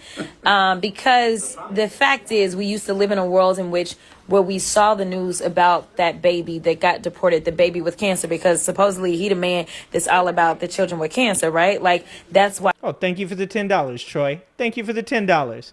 Positive vibes to Gnome Domed. 100%, man. Thank you for the $10 and thank you for the well wishes too. No, best of, man. Like, I don't know what's going on over there, but I hope it turns out well for you. Like I said, you can send me a Discord message or something. We talk about it. Hey, what up, Sean? How's it going? Thank you for the $10, Troy. And yeah, positive vibes, man. Positive vibes. Why he made sure one of his guests was at the State of the Union was a child with cancer. So surely, even though they're cutting cancer funding, but like it is a U.S. citizen. Like there honestly isn't even this real thing of like deporting a U.S. citizen. As far as I'm concerned, you randomly kidnapping folk and you throwing them out of the country against their civil rights, against their constitutional rights. And frankly, how would they feel if some other country decided that they were going to just start throwing people randomly in our country? Like that is absolutely insane. Dude, so yes, that would be fucking hilarious. Still, is y'all need to get these fools out of here. But Deborah is so much nicer about how she says things. She's bringing in the whole group. She's one of them real good, nice lawyers. Okay, listen, I can only imagine how Deborah was in the courtroom, honey. But Deborah also sits on judiciary. So tell us, what are your thoughts? How do you explain that this is what they decided to do? They're mean, they're heartless, and they're cruel. And they do not care about anybody except themselves. But if you're going to be able to deport U.S. citizens, then they're coming for you. That's right. Yeah. That's right. So again, like all those people that are saying that they have some sort of buyer's remorse about their votes because they never thought that this was going to impact them and that kind of stuff or whatever. Here's the reality. When we go out and make votes, instead of going out and deciding that you're going to vote for the person that is going to be quote unquote perfect, what you need to be doing is looking for somebody that at least has some common decency. Because ultimately, when it comes down to it, I can tell you, if it was somebody else that was in office other than him as the president of 100%. The United States, maybe we would have had a different result. But they are so afraid. They are afraid to do what is right. Again, I keep trying to tell people, this isn't about partisanship. This is about right versus wrong. Afraid of Trump. Now listen, y'all know this fighter. She stays on the front lines, at all times. But no, tell us, because actually this was your amendment. It was. So this is the author of the amendment. And we all thought it was common sense, but as we are learning, common sense ain't so common. Yeah. No, look, here's the thing. This amendment was not introduced because it's theoretical. No. It is actually happening that U.S. citizens are being deported. Not just one, not just two, multiple U.S. citizens are being detained and deported by ICE. Yeah. Now, here's the thing. I introduced into the record the document, the policy document the law that ICE cannot detain and deport U.S. citizens. Yeah. That's actually the law. That should be, it's that should illegal be fine. what they're doing. That should be understandable. Ted Lieu, our colleague, said, it's batshit crazy that you got to introduce this amendment. He said that on the record. And I said, you know what? It is batshit crazy. But the reason I have to do this It's because they don't follow the is law. fucking out of control. And then I asked the Republicans on the other side, you were elected by U.S. citizens, by Right. constituents. Right. And you are now saying, if you vote no on this amendment, you are saying that you're not going to stand up for the constituents, the That U.S. elected. citizens That you work for. that you work for, That you that work sent for. you here. Right. And it was just The stunning. to ones me. that pay your check. Now, Right. I did notice that some of them I don't work for just US didn't citizens. I just got come here by magic. to the vote because they didn't want to be Oh, yeah. on the record. They didn't want to vote. Some of them skipped out on the vote, They y'all. skipped out on the Oh, vote. So no. you should check the record. And if you have a Republican that represents you wherever you are, you should call them up and say, do you support Here come the Trump's town halls again. ability to use ICE illegally to detain and deport U.S. citizens? Because if you don't, you should be speaking out right now. And if you do, we are in a whole hell of a lot of trouble. Yeah, and honestly, I'm already at the point that we are in a whole hell of a lot of trouble, to be perfectly honest. And the other thing that Pramila is too nice She to ain't say wrong. is when you looked across that aisle, for those that sit on judiciary that decided to take this vote, the reason that they can sit there and take this vote and not even blink is because so many of them sit in privilege. When I look across that aisle, I don't know. I think we have one person that may have a little bit of melanin. For the most part, they don't. And so what we know is that there's so much racial profiling that is taking place. There are certain people that maybe because they have an accent, you want to just say, oh, well, that can't be a U.S. citizen. No, Trump said it. And I'll be the first person to say it every time. Like, if you want to say that somebody is racist, you should have proof to show that they are. Trump, in that interview, said they deserve to be deported. Just look at them. They're brown people with tattoos. I know tons of brown people with tattoos. I know tons of white people with tattoos. I know tons of black people with tattoos. Like, being brown and having tattoos does not make you a bad person, nor does it make you deportable. Saying the words, just look at them, they're bad people, that's not acceptable. And for the fucking longest time, we all agreed, for the most part, that we shouldn't be deporting American citizens. There was at least a line drawn there. But if you listen to the President of the United States say, how do I know that those people deserve to be deported? Because the reporter, his question was, if they've never had due process, how do we know? How do we know that they should be deported? How do we know that they're criminals? And Trump's answer to that was, just look at them. They deserve to be deported. That's racism. And it's fucked up. It's also saying people with tattoos are fucking terrible people. That's also fucked up. Like, you don't have to have tattoos to agree with that. You don't have to be brown to believe or to agree with that. You can just be a common sense, logical human being and say that just looking at any single person isn't a way to determine whether or not they are a criminal or not. Due process exists for a reason, and I thought you all fucking grew up with the idea that you're not supposed to judge a book by a cover. But apparently not. Apparently that is not true. There are certain people, because of the thank you for the $5, fan. Thank you for the $5. I'm still waiting for my dog and cat themed Haitian barbecue fundraiser for the Democratic Party. You have to show how stupid MAGA is to believe that. Dude, you ain't wrong. You ain't wrong. Thank you for the $5 and complexion that they have. That is who is being targeted. So you know what? They are not concerned because they know the quote unquote types orange people. of U.S. citizens that are going Welcome to be to the chat, all right? directly impacted by this. Now, I got this legend, and I don't know if he want to say anything. He over here trying to eat. But what you got to say? For exactly, Marsha. Exactly. Okay, yeah, he eating. He say no. I'm ready. Okay. New York in the building. We in New York understand, most of us, constitutional law. We understand constitutional rights, and that's why we only have 5 Republicans. New York, that's 5 too many, y'all. It's 5 too many, New York. A few of whom we'll probably defeat, maybe all of them next year. And to our fearless leader. I feel like I've been with him my whole congressional career. That's because I have, actually. What do you have to say? How can you hate Jasmine Crockett? Hello to all the friends of Jasmine Crockett out there. She's doing a fantastic job for everybody. Look, the first 2 votes have got to be read together. The first one, we said, okay. Look at the difference between somebody like MTG and Jasmine Crockett. How can you look at, the insanity of somebody like Marjorie Taylor Greene and then look at somebody like Jasmine Crockett and be like, I'm on the Neanderthal side? I wanna buddy up with the fucking caveman from the fucking Geico commercials. Who in their right mind would look at Marjorie Taylor Greene and the shit that she says and the things that she does, the way she licks Trump's asshole and he just walks right past her without even acknowledging her? She genuinely talked about Jewish space lasers. She genuinely talked about a weather machine for the fucking Democrats to be used to create hurricanes. We've watched the video of Marjorie Taylor Greene agreeing that Ruth Bader Ginsburg might have been a clone or a skin suit.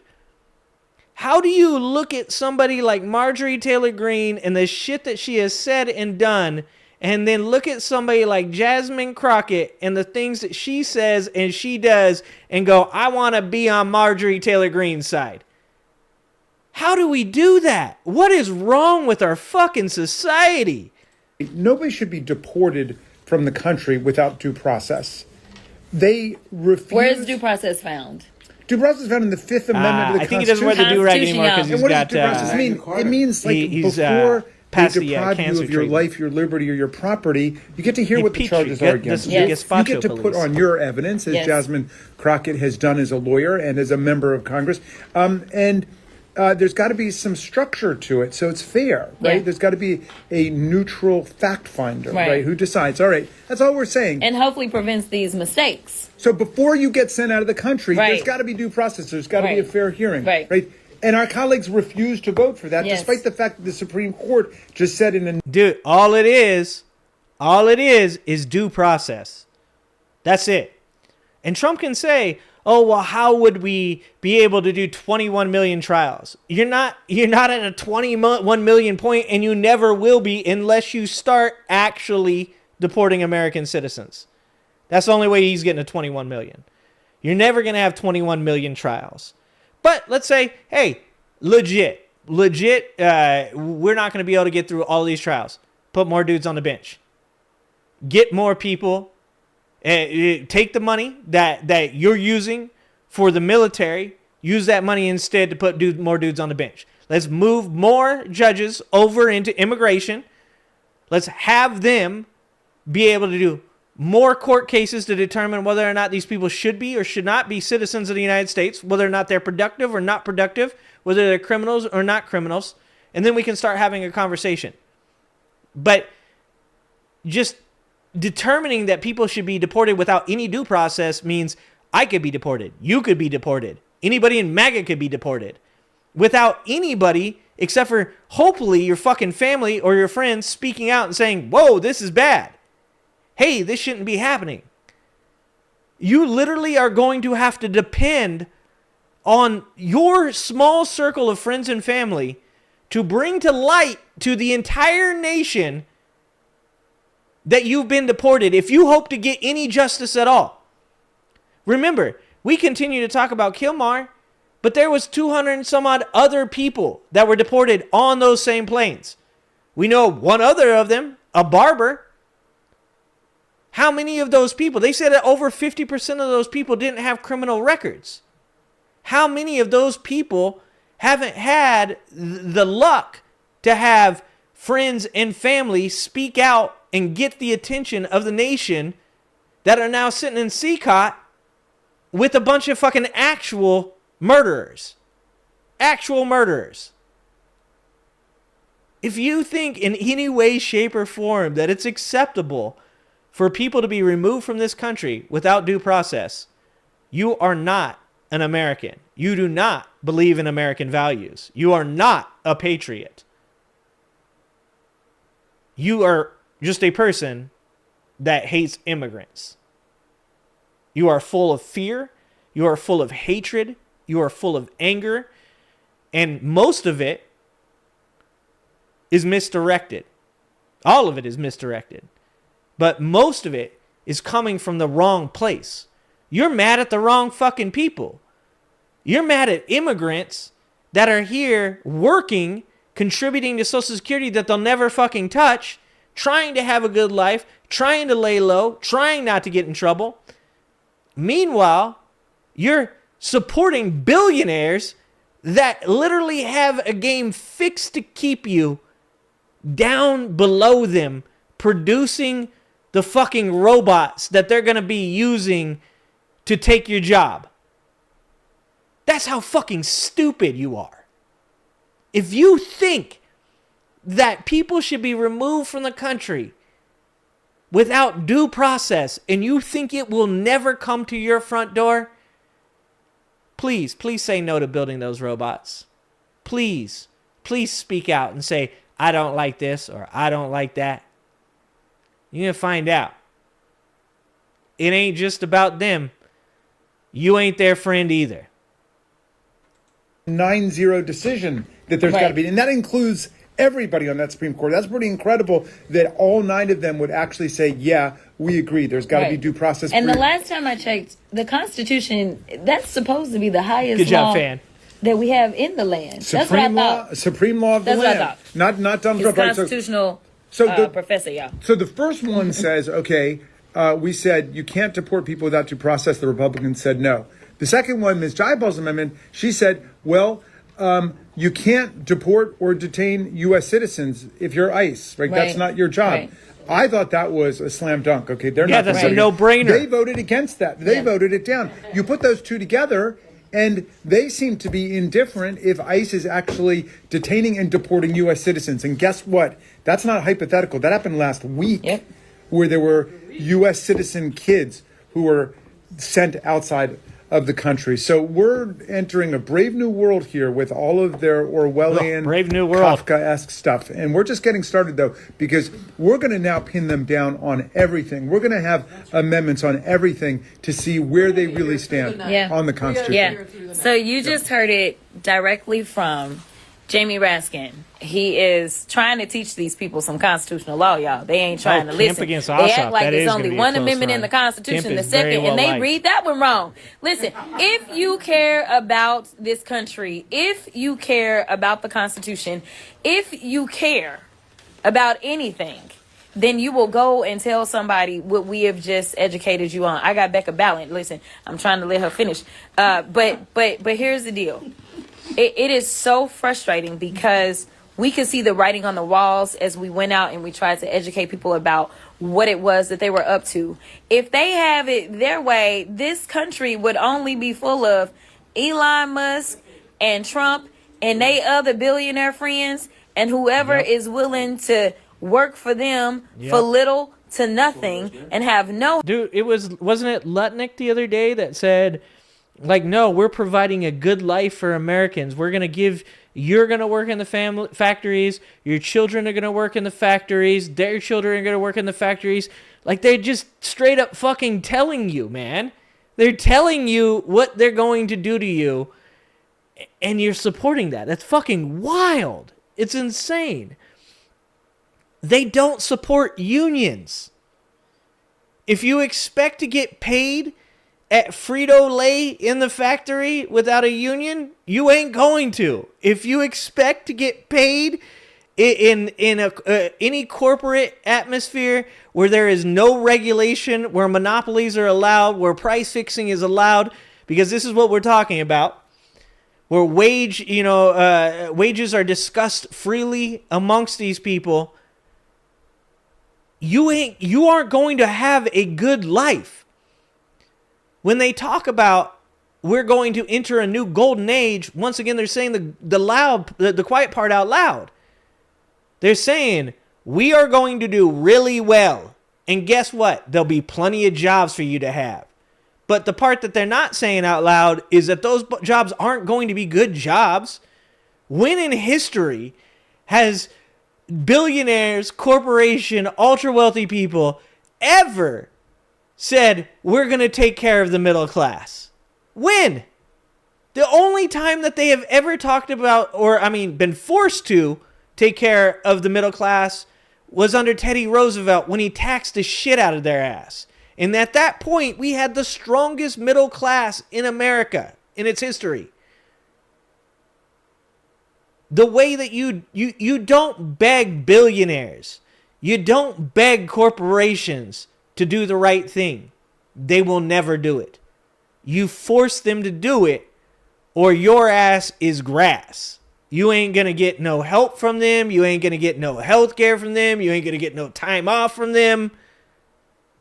Stop turning over your ability to be the person who's actually in control of your own future and your own life to people who don't even know you exist, don't care about you, don't like you.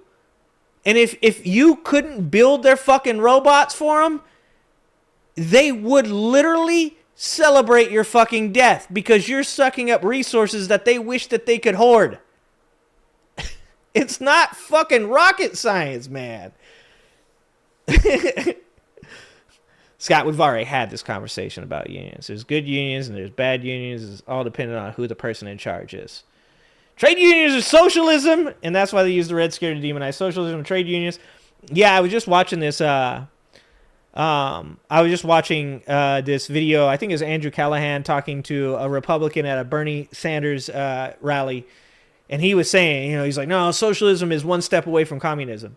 Now that's not wrong because if you believe in what Marx wrote, it was like late stage capitalism turns to socialism to communism, but it doesn't need to be that way. The reason that you have communism, the reason you end up in communism is because the wealth gap grows so far apart that your everyday person, your middle class, your lower middle class, your impoverished people feel like they don't have any hope. Like they can't have any faith in the system. And so instead they grow violent, and then they pull the aristocracy, the bourgeoisie out into the streets and they take action, right? The way that you keep that from happening, the balance that Aristotle talked about, was that you don't allow these ultra wealthy people to have the powers that they have within our governmental system. That's why Citizens United needs to be overturned.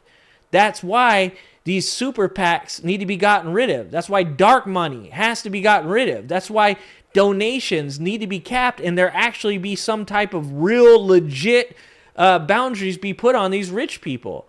Because your voice should count just as much as the guy with $10 billion. I know that that's fucking, for some people, they're like, fuck that, he's successful. Most billionaires didn't make their own money, they inherited it. This myth that these guys work 100 times harder than you, that they're smarter than you, that they're just savvier than you are. None of that is fucking true, and thanks to the fucking internet, we can see it now. 20 years ago, 30 years ago, 40 years ago, I could understand why you might think these people are actually smarter. I could understand why you think that they might have been harder workers, that they're more savvy. I get that. You have a myth. But now, here, in this day and age where you can literally watch Elon Musk get on stage and act like a fucking buffoon, you still believe that dude's a genius? You still believe that dude's smarter than you are? And maybe he is. Maybe he is smarter than you, but he ain't smarter than fucking me, and I'm from the fucking trailer park.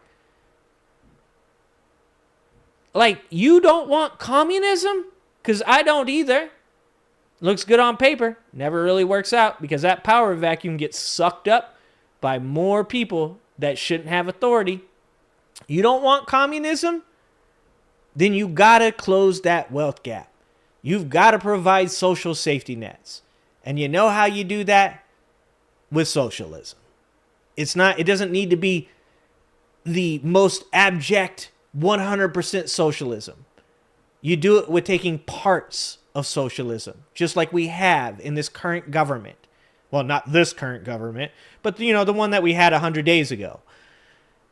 We have police officers. We have fire departments. We have health care. We have Social Security.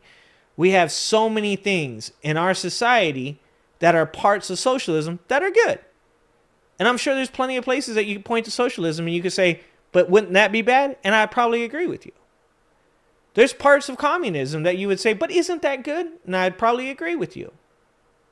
If you want to talk about capitalism and you just want to talk about, well, what keeps a nation as the number one economy in the world? What does that? And you want to point towards capitalism? I'll probably agree with you. But smart people don't allow themselves to get stuck in a rut and say to themselves, the only way that something will work is if we use this one very specific idea. Instead, smart people say, let's take the idea with the most pros, the least cons. The most pros with the least cons. And then let's take piecemeal things from these other things that seem like good ideas as well, that work well with that idea. And socialism is a part of it. Socialism doesn't have to lead to communism, but if you have a huge wealth gap between Elon Musk and the everyday people and they start starving, guess what happens? Elon Musk gets drug out in the street. That's the cycle that continues to happen. When communism took over in Russia, when communism took over in China, and those people got drug out in the street and they got their lives ended. Do you think that those people that did that shit were happy? Do you think that they felt like they were well taken care of by the government? Do you think that they were, they're like, we just had a bad election. We lost this time. No, those people were at their fucking breaking points. And America is quickly getting to that. Because certain people, just average ass Americans, blue collar people, refuse to wake up to the fact that all they really wanted was to make the liberals cry. They just wanted to see the left sad because the left made them sad when they elected a black man. When Barack Obama was elected, the right got so fucking triggered, they have never recovered from it, and they are willing to cut their own nose off to spite their face. One day you gotta wake up and realize that. One day you gotta wake up and realize, like, you know what? I was pretty mad. I wanted revenge. I wanted to see the left suffer. But now I'm looking around at the people that I love, the people that I usually agree with, and they're sad, and they don't have no food, and they don't have no social safety nets, and they don't have no health care. Maybe it's time that we find some common ground and tell these billionaires that enough is enough. Thank you for the $10. Fan, I knew you were going to say something about communism. I know Fan's going to say something about it. BS, communism is a federalist abomination where the government decides who can do what and the worst people get the job. Socialism is simply what benefits the most people through a shared burden. But you get what I'm saying, Fan. Like I said, you can point to something in communism and it's not going to be the worst. You could probably point to something in communism that does work. When we try to define things too narrowly, that's when we get in trouble. When we start playing semantic games where we get really worked up about something because it's from something that we disagree with, right? Like I do the same thing. I say when Steven Crowder says something, and I think Steven Crowder is an abusive piece of shit, but what Steven Crowder says is true, I have to acknowledge that what he said is correct, even if I think he's an abusive piece of shit that got breast implants. I mean, I might not agree with a certain political system and specifically with the results of what came from that political system in the few times that it's been tried out. But there are going to be times where somebody could point to something and go, but don't you think that that's a good idea? And I'll go, yeah, that's probably not the worst part of it. You get what I'm saying. Stop it. Thanks, Fan. Thank you for the $10. And I love the pushback. You know I like the pushback. You know I love that pushback. So thank you so much. And I saw somebody say something to me here. Diane Russell. Watch the documentary Dark Money Game 2-part series. Okay, I'll check it out. Maybe you guys can tell me about it on Sunday. I'd love to hear about it on Sunday, if you guys could. That'd be dope. Let's see. All right. Let's let Jasmine finish what she's saying here. And not be able to really afford I guess we should go food. back, huh? Yeah, she's talking about what I'm talking about. We could see the writing on the walls as we went out and we tried to educate people about what it was that they were up to. If they have it their way, this country would only be full of Elon Musk and Trump and they other billionaire friends and whoever is willing to work for them for little to nothing and have no health care and not be able to really afford food and not be able to afford a roof over their head, because we are working on reconciliation, meaning we are working on the budget. And so what we were saying in these amendments was you can't fund this type of activity. That's all we were saying, because it's already illegal. So you wouldn't need to keep doing the same law over and over. But we're like, okay, maybe we just need to take your coins away. And then maybe y'all will stop, because maybe you'll be like, well, I'm not going to get no money for doing this. So this is actually about the coins, okay? So I want to clarify, because I know some of y'all may be confused. Like, well, if it's already the law, why y'all talking about it? Okay, it is the money side of it. I just want to make sure I think that's why most people listen. Follow the money. Always follow the money. Who are you talking about, This Renee? is the amazing Becca Balance. I was ranting. From the great state of Vermont. What do you think about what's happening so far? We got a long night ahead of us, y'all. They I might are have willing said to something throw that over maybe somebody got all wrong, of our but rights.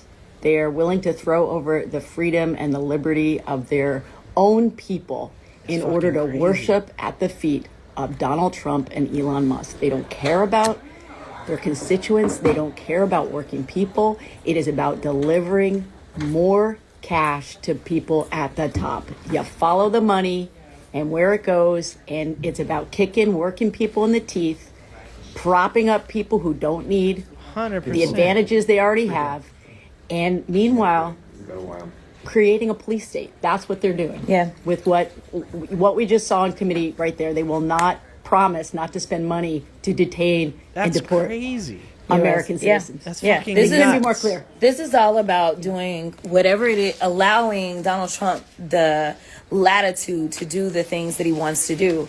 This is my second markup for the day. My first was in oversight, and when I was there, I mean, the things that they were trying to do, they're trying to bust up unions. They are over there saying things like, you know what, we don't want federal workers to have the protections that they would normally have. And being a federal worker, we need to make them all at will so that we can fire them whenever we want to. So essentially admitting that they know that what they did when they started firing everybody, they knew it was illegal. So now they are trying to change federal worker status so that they can do this stuff lawfully. Yeah, they want to push I'm through telling Schedule y'all, F. this is absolutely insane. It is bad, bad, bad. But make sure that you don't just get on IG, listen to me. Make sure that you go and you educate somebody else, because we are in this position because of a lack of education, because we allowed ourselves to be played, or we 100%. allowed ourselves to be riled up about things that frankly we ain't never had no president that was trying to decide what kids can play on the playground. The president is supposed to do things like make sure that those kids can have food in their mouths, roofs over their heads, and food in their mouths. I think I may have already said that. Anyway, if that wasn't your hearing means I gotta go vote. In the mouth. But I just wanted to check in with y'all. I appreciate y'all. We gonna keep fighting. The blue team got your back. Good job, Jasmine. That's why I like Jasmine.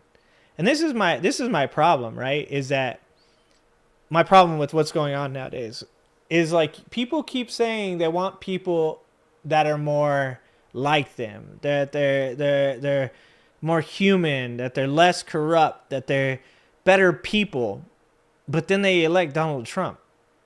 And I get it. I mean, he's a fucking major con man. But he's quite possibly the most successful con man of our entire American history. I mean, there's probably a couple that could definitely be put up there. We'll have to do like a fucking March Madness of con men, right? Fucking the guy who started the Ponzi scheme, what's his name? Whatever Ponzi. We'll put him up there. Madoff up there. We'll put Trump up there. We'll have to do like a March Madness of con men. So I understand that some people are taken. But like, for how long? Is it what is it? Sunk fallacy syndrome or whatever the fuck it is? Sunk cost fallacy. Like you've put so much into it that now you'll never back out of it ever, because if you do, like, you're afraid that the loss will hurt too much. Like, is that what it is? Or is it just you're fighting the war? You're fighting the war. You're fighting the war. It might be time to get off. You're fighting the war to say the R word. You know? Like, is that really what's important? Like, I say dumb shit all the time, too, that fucking people will get mad at me and want to cancel me, whatever. Is it worth this to say the R word, man? You know, like, I can't, yeah. I just feel like at the end of the day, most people, whether they're MAGA or they're conservative or liberal or progressive, like, your goal in life should be able to pass a little something down to your children, have a job that you find, like, purposeful and make you, like, feel fulfilled. Feel like if you come across some bad shit in your life that you're not going to go bankrupt or you're going to be poor. Know where your next meal is coming from. Feel appreciated. How do you get any of that from what we're doing today? Everything that Donald Trump is talking about, man, isn't for you. He's not saying you're going to get more appreciated if he gets these trade deals done. He's saying he will. He's not saying, you know, you're going to end up becoming wealthy from getting, buying the dip on the stock market. It's not possible for you. That game ain't for you. He's saying that's for him and Charles Schwab and his $2.5 billion he made in a day. I can't wrap my head around this idea that people have that it's worth burning down the progress that we've made here in America. And we had so much further to go. But we had done so much for women's rights. We had done so much for getting, the civil rights of minorities. We had done so much to push forward and progress. And we weren't perfect. We didn't do it exactly the way it should be. And people on the left fucked up. People on the right fucked up. But have we really gotten to a place where owning the libs and being able to say bad words is worth more than having a stable economy or helping people or seeing others do well? Is that really where we're at? It's fucking crazy. Sunken cost fallacy. Yeah, that's what I was going. iHip are great. Sweet. I hadn't watched them, so I'm going to play it, but I didn't know whether or not this is a good pick or not. So thank you, Diane. I appreciate you, and I trust you. World history, he added $8 trillion to the national debt. That's the biggest theft in human history. Like I said, and he's about to add more. I think they're already forecasting that he's going to add, a couple trillion more in his first year or something. I shouldn't speak on that because I'm saying something that I read a long time ago. I can't remember. The book by Sarah Kinzior, They Knew How Conspiracy Theories Keep Americans Complacent, opens to a book about a wealthy snake oil salesman in the 1870s. It's worth a look. She knows. Cool. Cheyenne, if you're not in the Discord, if you join the Discord and put that in the general chat so that way I can see it. He promises to hurt people you hate. That's like where we're at. Like, that's so fucking sad, man. That's so sad. Like, that's what we've embraced hate that much. Like, I don't want to see conservatives suffer. Because if you suffer, that means that something in the economy or the country is bad, right? Now, mind you, if your idea of suffering is that black people are treated well, then yeah, I guess I want to see you suffer. If if helping black people, rise out of poverty is painful for you, maybe I guess I do want to see that. But what I mean is like, when I'm voting, I said during Kamala Harris's campaign, like, Kamala Harris is going to tax me more. Kamala Harris is going to build houses, which is going to decrease demand and add to surplus, which is going to make the value of my home go down. Kamala Harris had talked about price, goddamn, I almost said the dumb thing. Kamala Harris was talking about price gouging bans and more oversight of grocery stores. I work in the grocery industry. I didn't have a problem with that because I'm not going to do bad shit to people. You can ban price gouging. I'm not part of that. My store doesn't price gouge people on eggs like every other fucking store has. My store didn't price gouge people during COVID on toilet paper. I was okay with that because it's good for you. I'm okay with every one of these things, even though they may be negative for me, because they're good for other people. And that includes fucking conservatives. That includes Republicans. Fuck, it includes a lot of fucking MAGA people. You're not gonna, if you're MAGA and you think that this is all gonna turn out in some amazing way for you, it's not. You're just gonna continue to live this life of hate. You're gonna still like be owning the libs and hating people. And if that's like your idea of a good life, then yeah, that's probably what's gonna happen. But our society is gonna continue to degrade because of that.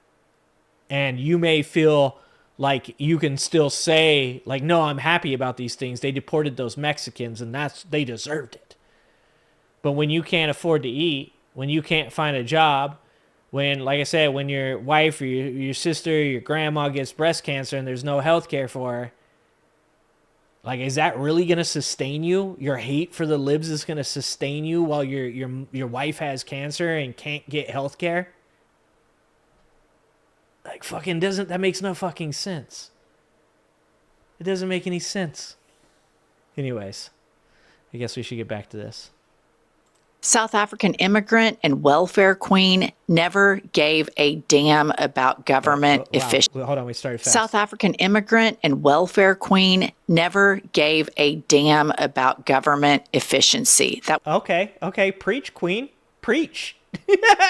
This is starting out well. That started out fast. These are my kind of people.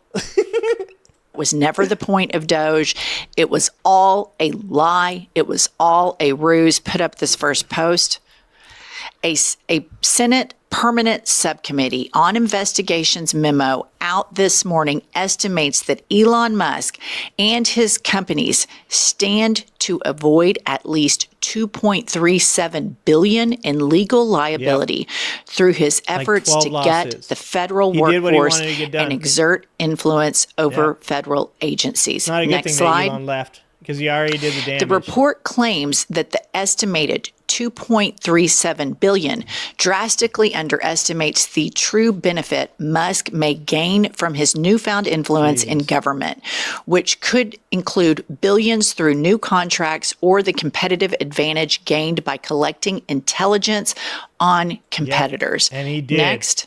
He collected As of January 20, Musk and his companies were subject to at least 65 actual or potential actions by 11 different federal agencies. The subcommittee estimated financial liabilities for 40 of the 65 actions by 8 federal agencies, including the memo calls on the Trump administration to respond info requests from Congress on Musk's federal entanglements, review contracts, awards, etc. to Musk companies to determine whether measures were in place to prevent undue influence, initiate independent audits of those major contracts. The memo concludes, no one individual, no matter how prominent or wealthy, is above the law. Anything less than decisive, immediate, and collective action risks America becoming a bystander to the surrender to modern oligarchy, public power in private hands. And the last one, On Sunday, Senator Blumenthal also sent a letter with the memo's findings to each Musk company facing oversight action by the federal government, SpaceX, Tesla, the Boring Company, XAI, and Neuralink, and requested more info by May 11th. So this is not as juicy as all the baby mama stuff, but this is so incredible. No, this is the important stuff. And this is what I said, like, look, I'm fine with some entertainment. I'm fine with fun, but life is balance. I've been saying this my whole life. Life is balance, right? And people are like, you're not exactly an angry ginger. You laugh and you have fun, and it's like, because it's balance, man. You can't be angry all the time. I'm angry when it's appropriate to be angry. I'm angry when it's necessary. You know, like that's one of the missing elements of today's society is balance. It's like you shouldn't hate yourself for going and watching, you know, a funny video about Elon Musk and his 18 children. You shouldn't, you know, hate yourself for indulging in some comedy or taking a day off. I tell you guys all the time, like, you still got to have fun. Don't let them take your joy. Like, life is balanced. But this is the stuff that does, so we have a responsibility as content creators as being, you know, a bit of alt media. I have a hard time calling myself what these people are. These people do it for reals. I'm just a dude up here every once in a while talking and giving my point of view, right? We have a responsibility to speak on these things, like Diane Russell said, to speak on these things, to make sure people know about them. Because can you imagine what this country would be like right now if Donald Trump was the president of the United States doing the shit he's doing now, and all of these alternative media people did not exist? Can you imagine what would be happening behind the scenes while the American citizens are blindfolded because, you know, mainstream media, it has no fucking idea anymore how to do real journalism.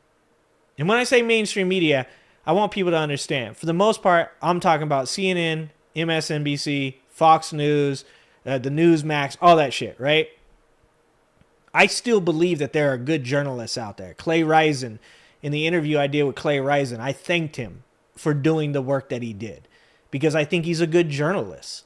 Because Jeffrey Goldberg, when he reported on the Signal chat, you know, he put himself at risk, and the danger isn't past.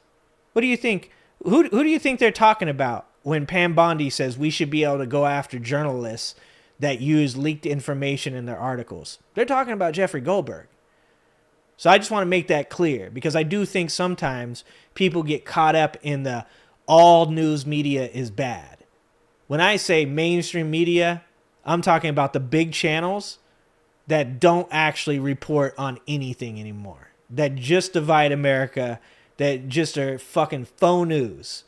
There are still good journalists out there, and they need your support because they're going to do a real fucking hard job right now. But back to what I was saying, I like that she says this isn't the juicy fucking, this isn't Kanye in a Klan hood, you know, but this needs to be reported on because that is the goddamn truth. Because without people like this lady and others, we would be blind to all the bullshit that's going on right now. Telling. And it's what everybody suspected that doesn't sit around and freebase Fox News. He did all of this shit on purpose to enrich himself. He was under investigation, 40 out of 65 of those companies. And this man went in with a chainsaw and dismantled every bit of it. Had a guy named Big Balls probably remove evidence. And I want to remind everybody, this man said, because he's always on ketamine, off ketamine, and the truth dripped out. If Trump doesn't win, I'll probably go to prison for a very long time. I don't think the letter asking for more information by May 11th is enough. I think they need to issue subpoenas. I think this man needs to account for his behavior immediately. They should have done it from jump. And if we're depending on the Trump administration to make this right, we're in serious trouble. But I'll tell you what's going to happen in my very, very, very much optimistic hope that once the midterms are over and Democrats are in power, we haul his ass into Congress to testify, and then he is prosecuted because his crimes will live long. Yeah, and here you go. Okay, she's hitting on something right here.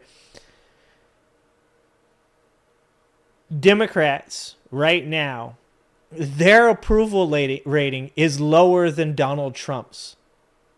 That is fucking... If your approval rating is lower than Donald Trump's, you know you're fucking up.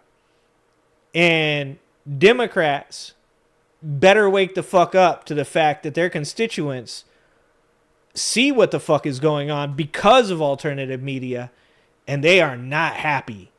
And if you expect that you're going to get back in power in 2026, that Democrats are going to come out in force, and that they're going to put, these people in a place of authority, and then you ain't going to do anything about it, or you're not going to produce any results.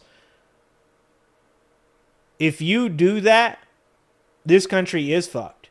Because if you do that, the Democrats will dissolve. They will become even more fractured. And Donald Trump will have the run of this country. And we already see what's happening. We already know what's going to happen if there are no guardrails. There already are no guardrails.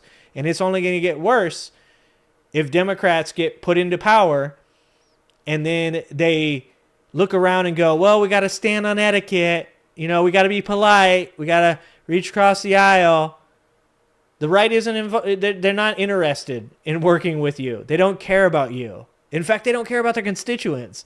They only care about them. Mike Johnson is literally pushing forward archaic laws to keep fucking Democrats from putting out, policies or even rebukes. Shit, the Republicans push forward a policy, and now he's using archaic fucking legislation to be able to say, oh, you're not going to be able to bring this back up. We already said no. J.D. Vance voted on it. Like, the Democrats better learn from this. If they don't, they're in big fucking trouble. $10! Fan, $10! Thank you, Fan.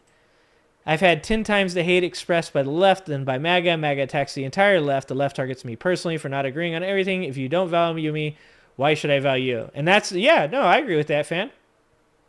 100%. I talk about this shit here. You know that I talk about that on here, is that the left eats their own way too often. And this is one of the few times I'm going to agree with that harsh criticism of the left. Because Jon Stewart pointed this out a while back. The right comes in, they say, Barack Obama doesn't get to push through the Supreme Court justice at the end of his term. And the left goes, well, we're gonna do it. We're gonna go ahead and we're gonna hold the committees and do the things, and then we're gonna get this person through. And the right goes, no, you're fucking not. We're gonna do this thing that most of the time people don't do. It's a little bit rude. It's an abuse of power, but we're gonna do it. And the left goes, oh shucks, we couldn't get our Supreme Court justice pushed through. Then Trump gets in office, and Trump does the same thing that Obama did. And he tries to push through his Supreme Court justice at the end. And the right goes, we're going to do it. And the left goes, we got ya. We got ya. Remember when you guys said, that we couldn't do it because you use that thing. So you guys can't either now because that would make you hypocrites. And they're like, yeah, we're hypocrites. We don't fucking care. And then they push through Supreme Court justices. Now we have a lopsided right-wing Supreme Court justice. And so this, in my opinion, is one time where the left does 100% need to fucking take the L and say to themselves, like, you fucked up. This is bad. But you guys also know that I say all the time that the left needs to give more paths to redemption to people. Like, am I upset with Hakeem Jeffries for not being hard enough? 100%. Am I upset with Chuck Schumer for voting for that CR and allowing it to happen? Yes, I am. Am I upset that AOC didn't get made the head of that committee and Jerry Connolly was? Yeah, I am. But do I think that that's the end for all those people? Do I think Chuck Schumer is forever done for me? Is Hakeem Jeffries forever done for me? Is Jerry Connolly forever done for me? No. Because I do think the left has done a really bad job of opening the door to conciliation, right? And the problem with that is that the left closes their door on people very quickly while the right leaves open their door and fucking doesn't just leave open the door. They have a fucking Costco greeter at the beginning, at the front of the door going, come on in. We've got fucking tea and cake and Kool-Aid. Lots of Kool-Aid. And so the left 100% has to be better at disagreeing with each other and being able to say, that's okay. We disagree on these small things, but fundamentally, we're on the same side. And that's also the reason why I tell you guys I refuse to choose a political party. I'm a left-leaning individual, but I'm not gonna say I'm Democrat or progressive or socially democratic. You can decide whatever you want about my beliefs, but for the most part, I want to be welcoming of anybody with beliefs that are going to make life better for all Americans. I want to be welcoming of people that have disagreeing ideas with mine because I want to test my ideas. I want to see where I'm wrong because I know I'm not always right. So I think the left needs to embrace more of that. And I've actually seen a lot of you guys do it, guys. Later, Robert, or whoever's leaving. I think we all need to be better at that. But I see that with you guys. I do see you guys having conversations. I've seen Fan here have conversations with people where he disagreed. And you guys now look, I see in this, I look in the chat and I see you guys talking. Like, that's big. Like, that's healing, man. That's where we need to get. We got to get to a point where we can all agree that the goal that we have in common is making a better America for all people. Making sure that people aren't discriminated against because of their ethnicity or their gender or their sexuality. Making sure that every single American, regardless of race or age or ability, is able to find a happy life on this one spin around the earth. That's something we all agree on. Now, you might say, oh, I think we should stop talking about all these transgender issues. It's not important right now. We might disagree on that. You might say immigration is a problem and we got to do something about the border. And somebody else says, actually, that doesn't work for me. Like, people should be allowed to come into this country. That's okay. We can talk about that. You can say, I think socialism is the way. Well, I think communism is the way. Oh, I think being an established Democrat is the way. That's okay. As long as, fundamentally, the foundation of your beliefs are we just want to have a better country for everybody. You should be able to stay and have conversations. Fantra says, I despise Bill Maher for pandering to Trump, but he has a point when he points out the virtue signal bullshit that the establishment Democrats do all the time. 100%. That's what I'm saying. I might not agree with Bill Maher, but sometimes he's right. Yeah, and Nina's hitting the fucking nail on the head, Nina. Nina's hitting the goddamn nail on the head. They just don't want progressives on an important committee because, donors. It all goes back to the same root cause, guys. The love of money is the root of all evil. That's the quote, right? The love of money is the root of all evil. Until we overturn things like Citizens United, until we get big money. And look, yeah, George Soros is big money on the left. I'm not saying that we should tell Elon Musk he can't be in politics, but George Soros gets to. I'm saying that you should have the same voice as George Soros. I'm saying you should have the same voice as Elon Musk. I'm saying that dark money and PACs and Citizens United are all bullshit. American citizens should have a right to determine what our politicians are doing. And that means some of us are going to have bad fucking ideas. Yeah, some of us are going to be hateful ass, racist people. But you get to have the same voice, because if that's where this country is, then we need to speak louder. Then we need to drown out the bullshit with education. We need to take the ignorance and we need to replace it with good leaders that know how to talk to people of all classes. Everybody deserves the right to have a voice. It's the money. It's always been the money. Always. Long past Pam Bondi, and the Supreme Court has not given a private individual in the public sphere unlimited immunity like they have Donald Trump. And I think he should be prosecuted for this, because this is corruption 101. What if Trump pardons him on the way out? Well, he can do that, but here's the thing. Some of these are going to be state crimes that he's gotten into with his big overarching companies. They're in every city, in every state. So I hope we have some very brave attorneys general like Letitia James that look at all this and say, okay, you're pardoned federally, but you're not going to be pardoned by the states. What if Trump is impeached? Can an impeached president pardon people on his way out the door? That is a great question. And I don't know the answer to that, but I will absolutely find out, because I would think that when Trump leaves, he's pardoning Pam Bondi, Pete Hegseth, all of them. Elon Musk would be at the top of the list. Although, you know how Trump is so diabolical, he may not he may not pardon Elon Musk just to watch him fall, just because he's jealous. But I do think Elon Musk has goods on Trump. Sure. I believe they have a mutually assured destruction. Oh, dude. Yeah, it's like nuclear war, right? It's like when one country has nuclear weapons and so does the other. Oh, God, I didn't think about that. How nasty could this get? Jesus. Can you imagine Trump allowing, not pardoning Musk?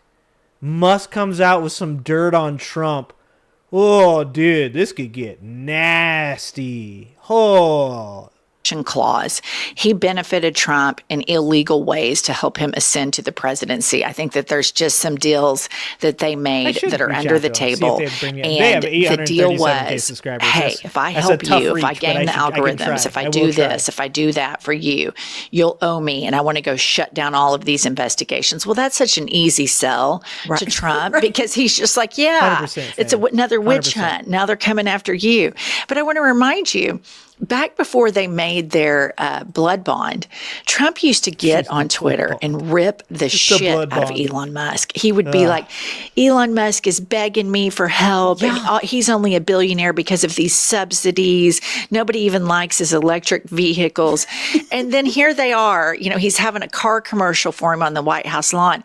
But I do think there is trouble in paradise. And they're so immature, these guys. So you have Scott Bessent and Elon Musk have a big fuck you fest while Giorgia Meloni, the prime minister of Italy, is in the Oval and everybody can overhear Scott Bessent, the demon queen, going, fuck you. And Elon Musk is like, say it louder. And he's like, fuck you. And everybody in the Oval can hear. Oh, these ladies have the tea. I didn't know all that. All I heard was that they were in the hallway and then they realized they were right next to the Oval Office and somebody made them take it down the hallway. That's what I heard. Damn. These ladies have the tea. Right. And then they unfollow each other from Twitter. Like it's, we talk about the evil and the diabolical and all the shit about the Trump administration. But one word we don't use enough, they're unprofessional. They are. They're indecent. And it's just unprofessional. It's just totally unprofessional to sit behind the Oval Office and have all your riffraff and knickknacks, flea market and peddling all this shit. And yes, man, standing behind you, just feeding your ego. That's unprofessional. You look like a weak ass man that can't sit there by yourself. Oh, these ladies. God damn. How did I not know about these ladies? Dude, this is my kind of content. Oh, this makes my heart happy. He has to have like narrators, hype guys behind him going, yep, that's right. You did it, boss. You're the best. It's just so pathetic. And then so much more often. I think he also unfollowed Musk. I think it was maybe Duffy, the transportation secretary. They got in a big pissing match because if Elon Musk wants to go in and he wanted to fire all these FAA administrators. Why? Because Elon Musk blasts a rocket off the coast of Florida, and the FAA then shut down SpaceX from having to do that because all these commercial flights are going everywhere and there's debris everywhere. Well, that hurt Elon Musk's feelings. So then he decides he wants to dismantle the FAA. What happens? I think it's 2 weeks into their turn, and we have planes crashing all over the place. And so then they unfollow each other. You did tell me. From Twitter. And so on top of being breathtakingly immature, sophomoric, not experts, for sure some sort of untreated addiction and mental illnesses on all of them. They're unprofessional. This is your job. Be professional. And this is something I want to talk to you about.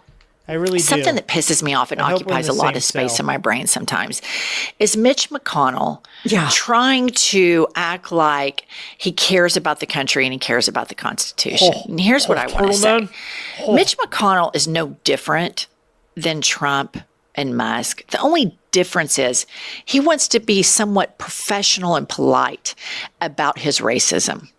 Right. And he soft sells everything that it's policy. They got to be careful. Turtle Man keeps the poison in the pouch. Okay. You guys might not know that, but that big fucking balloon of skin underneath Mitch McConnell's neck that is filled with turtle poison. Okay. You guys don't know about it. It's just, he's like an X-Men villain. Well, Turtle Man, you don't talk about my wife. Let's talk about the wife. I get them with the poison. They got to be careful. You're venturing into very dangerous territory. But in reality, you're right. He took Obama's Supreme Court picks. He's packed the court with Clinton people that don't believe in the Constitution. Well, and he's having buyer's remorse now. He sat there and talked about what Trump did on January 6th, and then he turned around and voted against impeachment. It's so dope. He is no better. And I feel like he had a large part in creating the monster that is now Trump. One of the biggest parts. Exactly. I mean, one of the biggest birthers of it. And this is why I never bought into the Liz Cheney narrative. And so many Democrats are like, oh my God, Liz Cheney, she's such a hero. And I never bought into it because I'm like, she voted with Trump 90% of the time. She stands in front of cameras and says that babies were. Yeah. So for the most part, I agree with what she's saying, but I think she's kind of taking it a little bit, I don't know, bad faith. I don't know if she's being bad faith, but because I don't know that every Democrat was super excited with Liz Cheney. I think they were happy that Liz Cheney was, attempting to.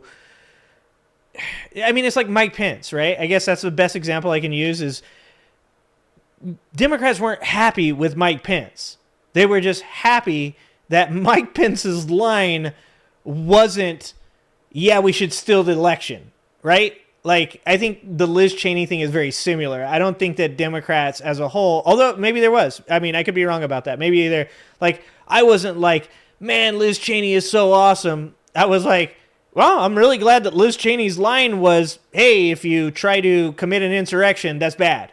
I was pretty happy that people that I think are probably pretty bad people weren't, they weren't Satan. That's kind of what it was. It's it's like you're like Satan's underling. You're not quite Satan. Congrats, So I agree with what she's saying in spirit, but I think that mildly it's bad faith to say that Democrats treated him that way. But I could also be wrong. I could be misjudging the situation myself, and maybe more Democrats were yay, Liz Cheney. I mean, obviously Kamala Harris's campaign manager thought it was a good idea for Kamala Harris to go on tour with Liz Cheney, and I think that was the stupidest fucking idea that they could have possibly done.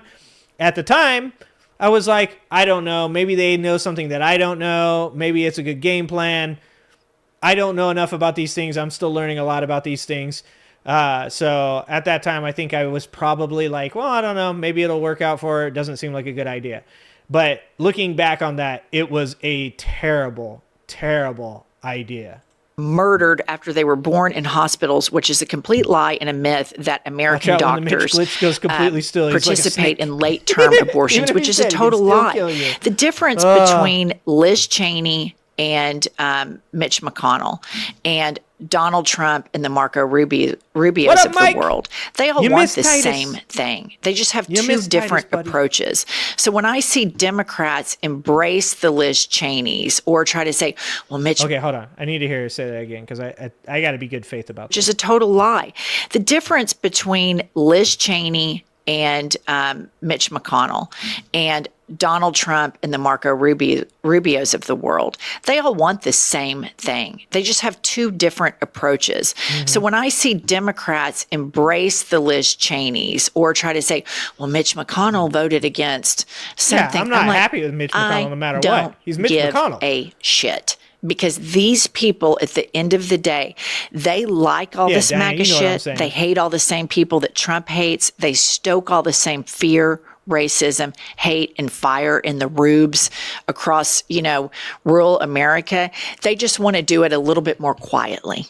Right. And they want to disassociate from Trump because they know what a buffoon he is. And they want to think that they're superior intellectually and morally, but they're the same thing because they didn't stop it when they could have. Maybe about my argument about Trump being professional. Maybe that's what Liz Cheney and Mitch McConnell are. Maybe they're just professional about their racism. So maybe I'm wrong to call them out for being unprofessional because you know what I'd rather see?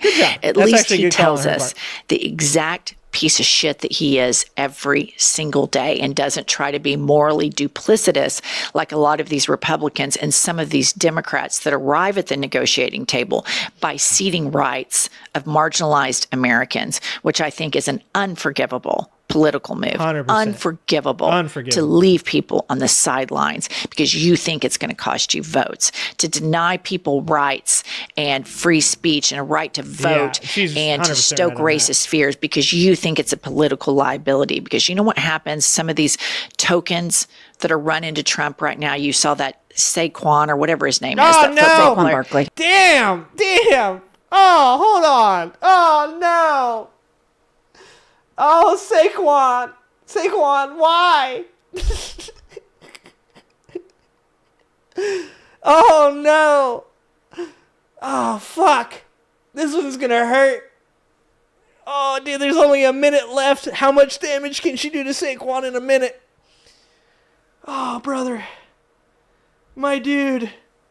Saquon, no. Why did you have to do this, Saquon? Ah, fuck me. I need to mentally prepare myself for this. I'm sorry, guys. I need a moment. Fuck.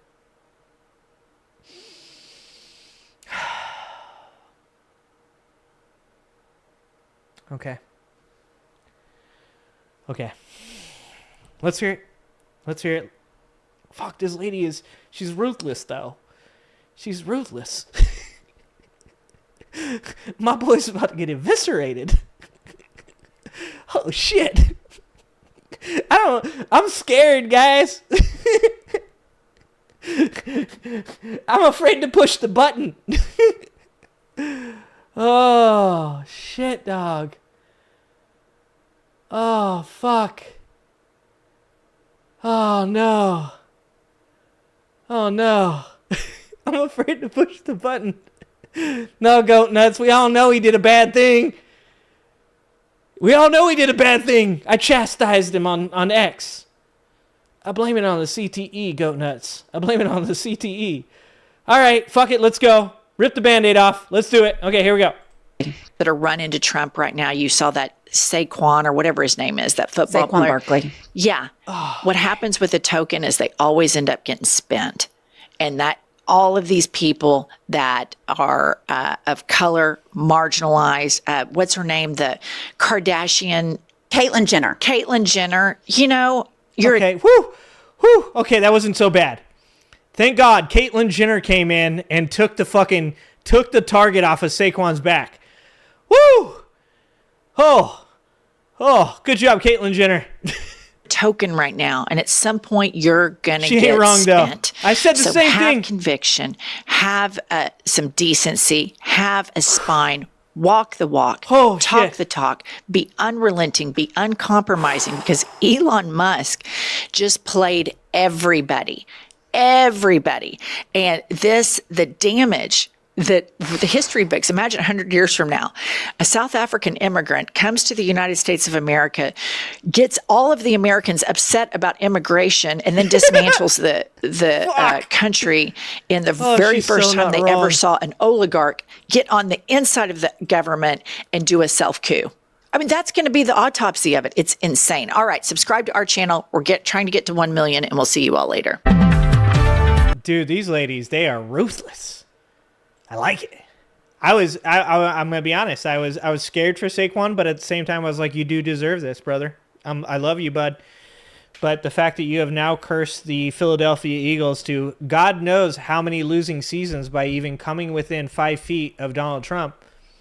Like, I mean, the hammies, Saquon. Like, you had your first season in who knows how long without injury, and then you went and golfed with Trump. It's like the hubris is out of control, brother. I know you had a good season, but those hammies, dude, those hammies are always on the edge. We can't do this, brother. You should have stayed far, far away like Jalen. Jalen, thank you, Jalen, for being the good dude, you guys. If you guys don't know who Jalen Hurts is, look up Jalen Hurts. Look up Trump. Jalen, thank you, Jalen. Thank you, Jalen. Thank you, Quinyon Mitchell. I said it. I said before they went to the White House, I said, look at how many of the people that show up for the Eagles at the White House are white dudes. Here, this is where we'll finish it. Let's do this. Let's do this. I'm going to just show it to you guys. Yeah, be like Jalen, guys. Be like Jalen. I'm going to show you guys this picture.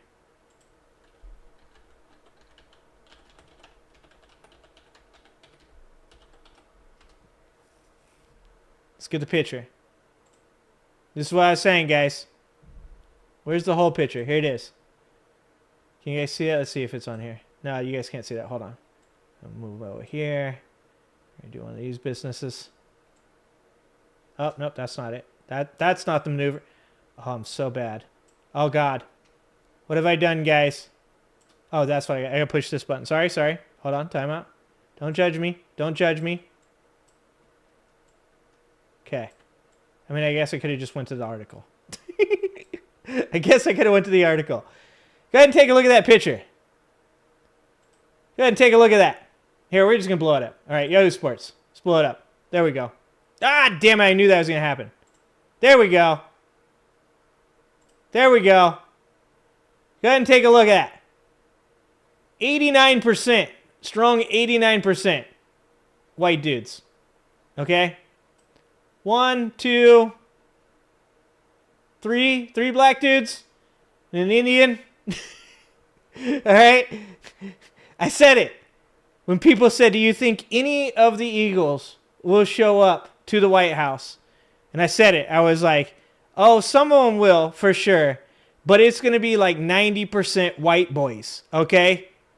Fucking Nick Sirianni's dumbass just standing right up in front. Pull the lever, Kronk. I'm sorry, but that's what it is. It's like if you ain't affected by it, you don't see it. You know? Like that's what it is it comes down to if you're not affected by it, you don't see it. And minorities are affected by it, you know? That's the fucking reality of it. Is that people that are affected by Donald Trump don't want to be around Donald Trump. Because they recognize, like, what it's done to the people like them, right? So when you have Saquon Barkley going and talking to Trump and acting like the things he's doing, you know, like, you guys are just mad because I met the president. He's just the president. He's not just the president, man. I fucking love Saquon. I think Saquon's a good person. And you guys are going to shit on me for that because, you know, maybe you don't know about as much as I do about Saquon. But he's a good teammate. He's a good person. You know, He's a dude that's active in the community. He's always been legit a gentleman when it came to any of the problems in the NFL, his injuries, him being traded, everything.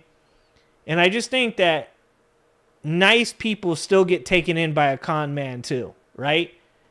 They want to put their head in the sand. They want to say everything with politics right now. I don't want to hear it. Blah, blah, blah, blah, blah, blah, blah. I don't want to hear it. I know people like that. I know people that are good people. And they're like, dude, I just don't want to hear about anything to do with politics, bro. I just stay out of all of it, dude. And they're good people. Unfortunately, that creates a real blind spot for them. Because you take somebody like Saquon, and he says, well, he's just a president. Why are you mad at me? And it's like, well, Saquon, we mad because the dude is pulling people off the street for protesting, for writing articles in newspapers 4 or 5 years ago, and he's disappearing them with no due process. That's why we're mad, dude. And guess what? You can be mad at the people you love. You can be mad at your friends. You can be mad at your family and still love them and tell them that they've done something that like just is not okay. We all have at least one racist relative.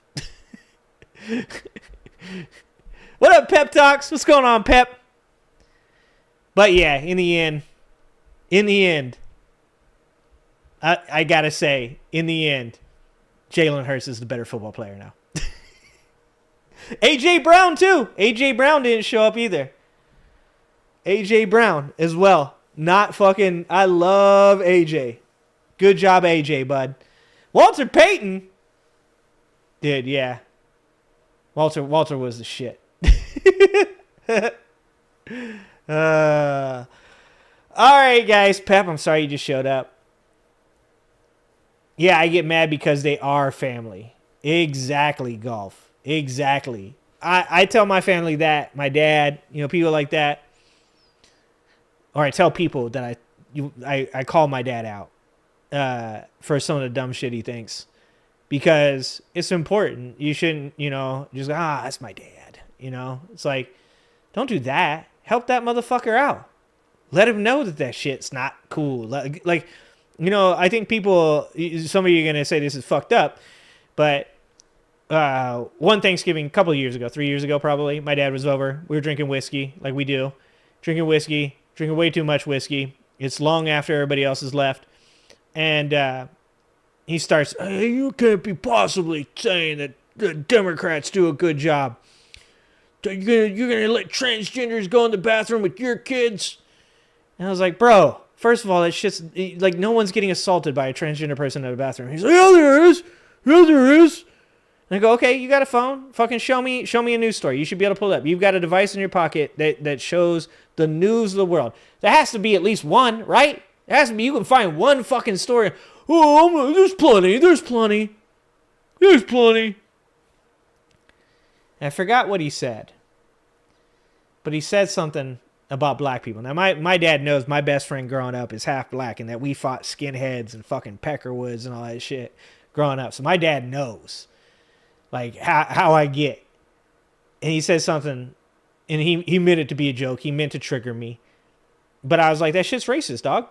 Like, he's like, oh, people can't make jokes. Like, no, man. I go, here's the saddest part about this whole fucking conversation, dog. And this is the part you guys might hate me a little bit for.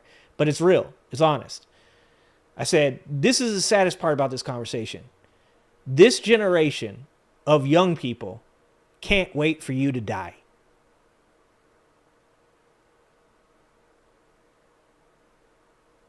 That should make you sad. All right, guys. Thank you to everybody. Thanks for being here on a Friday with me. But it is time.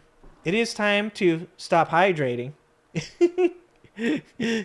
and go get some tequila and water.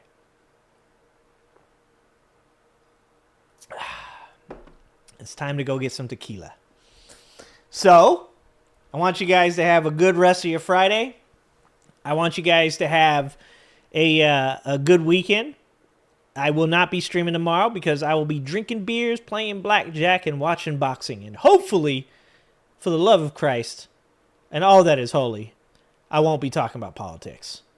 But you know, people are going to ask me about politics. All right, guys. I love you guys. I'm going to try and be on Sunday. Sunday, 21st Century Suffragettes. Dan, please send me an email with an invite so that way I don't forget. Please help me out. Please send me an invite. 21st Century Suffragettes. Let a suffragette get on there with the suffragettes. And you guys can hear everything I got to say on that. Nordis? Oh, fuck, I'm going to need you to phonetically spell that name for me. Rodriguez! Thank you for the 5 memberships. Thank you so much. Thank you for the 5 memberships. All right, guys. I love you guys. I appreciate you guys. I hope to see you next time. Don't forget.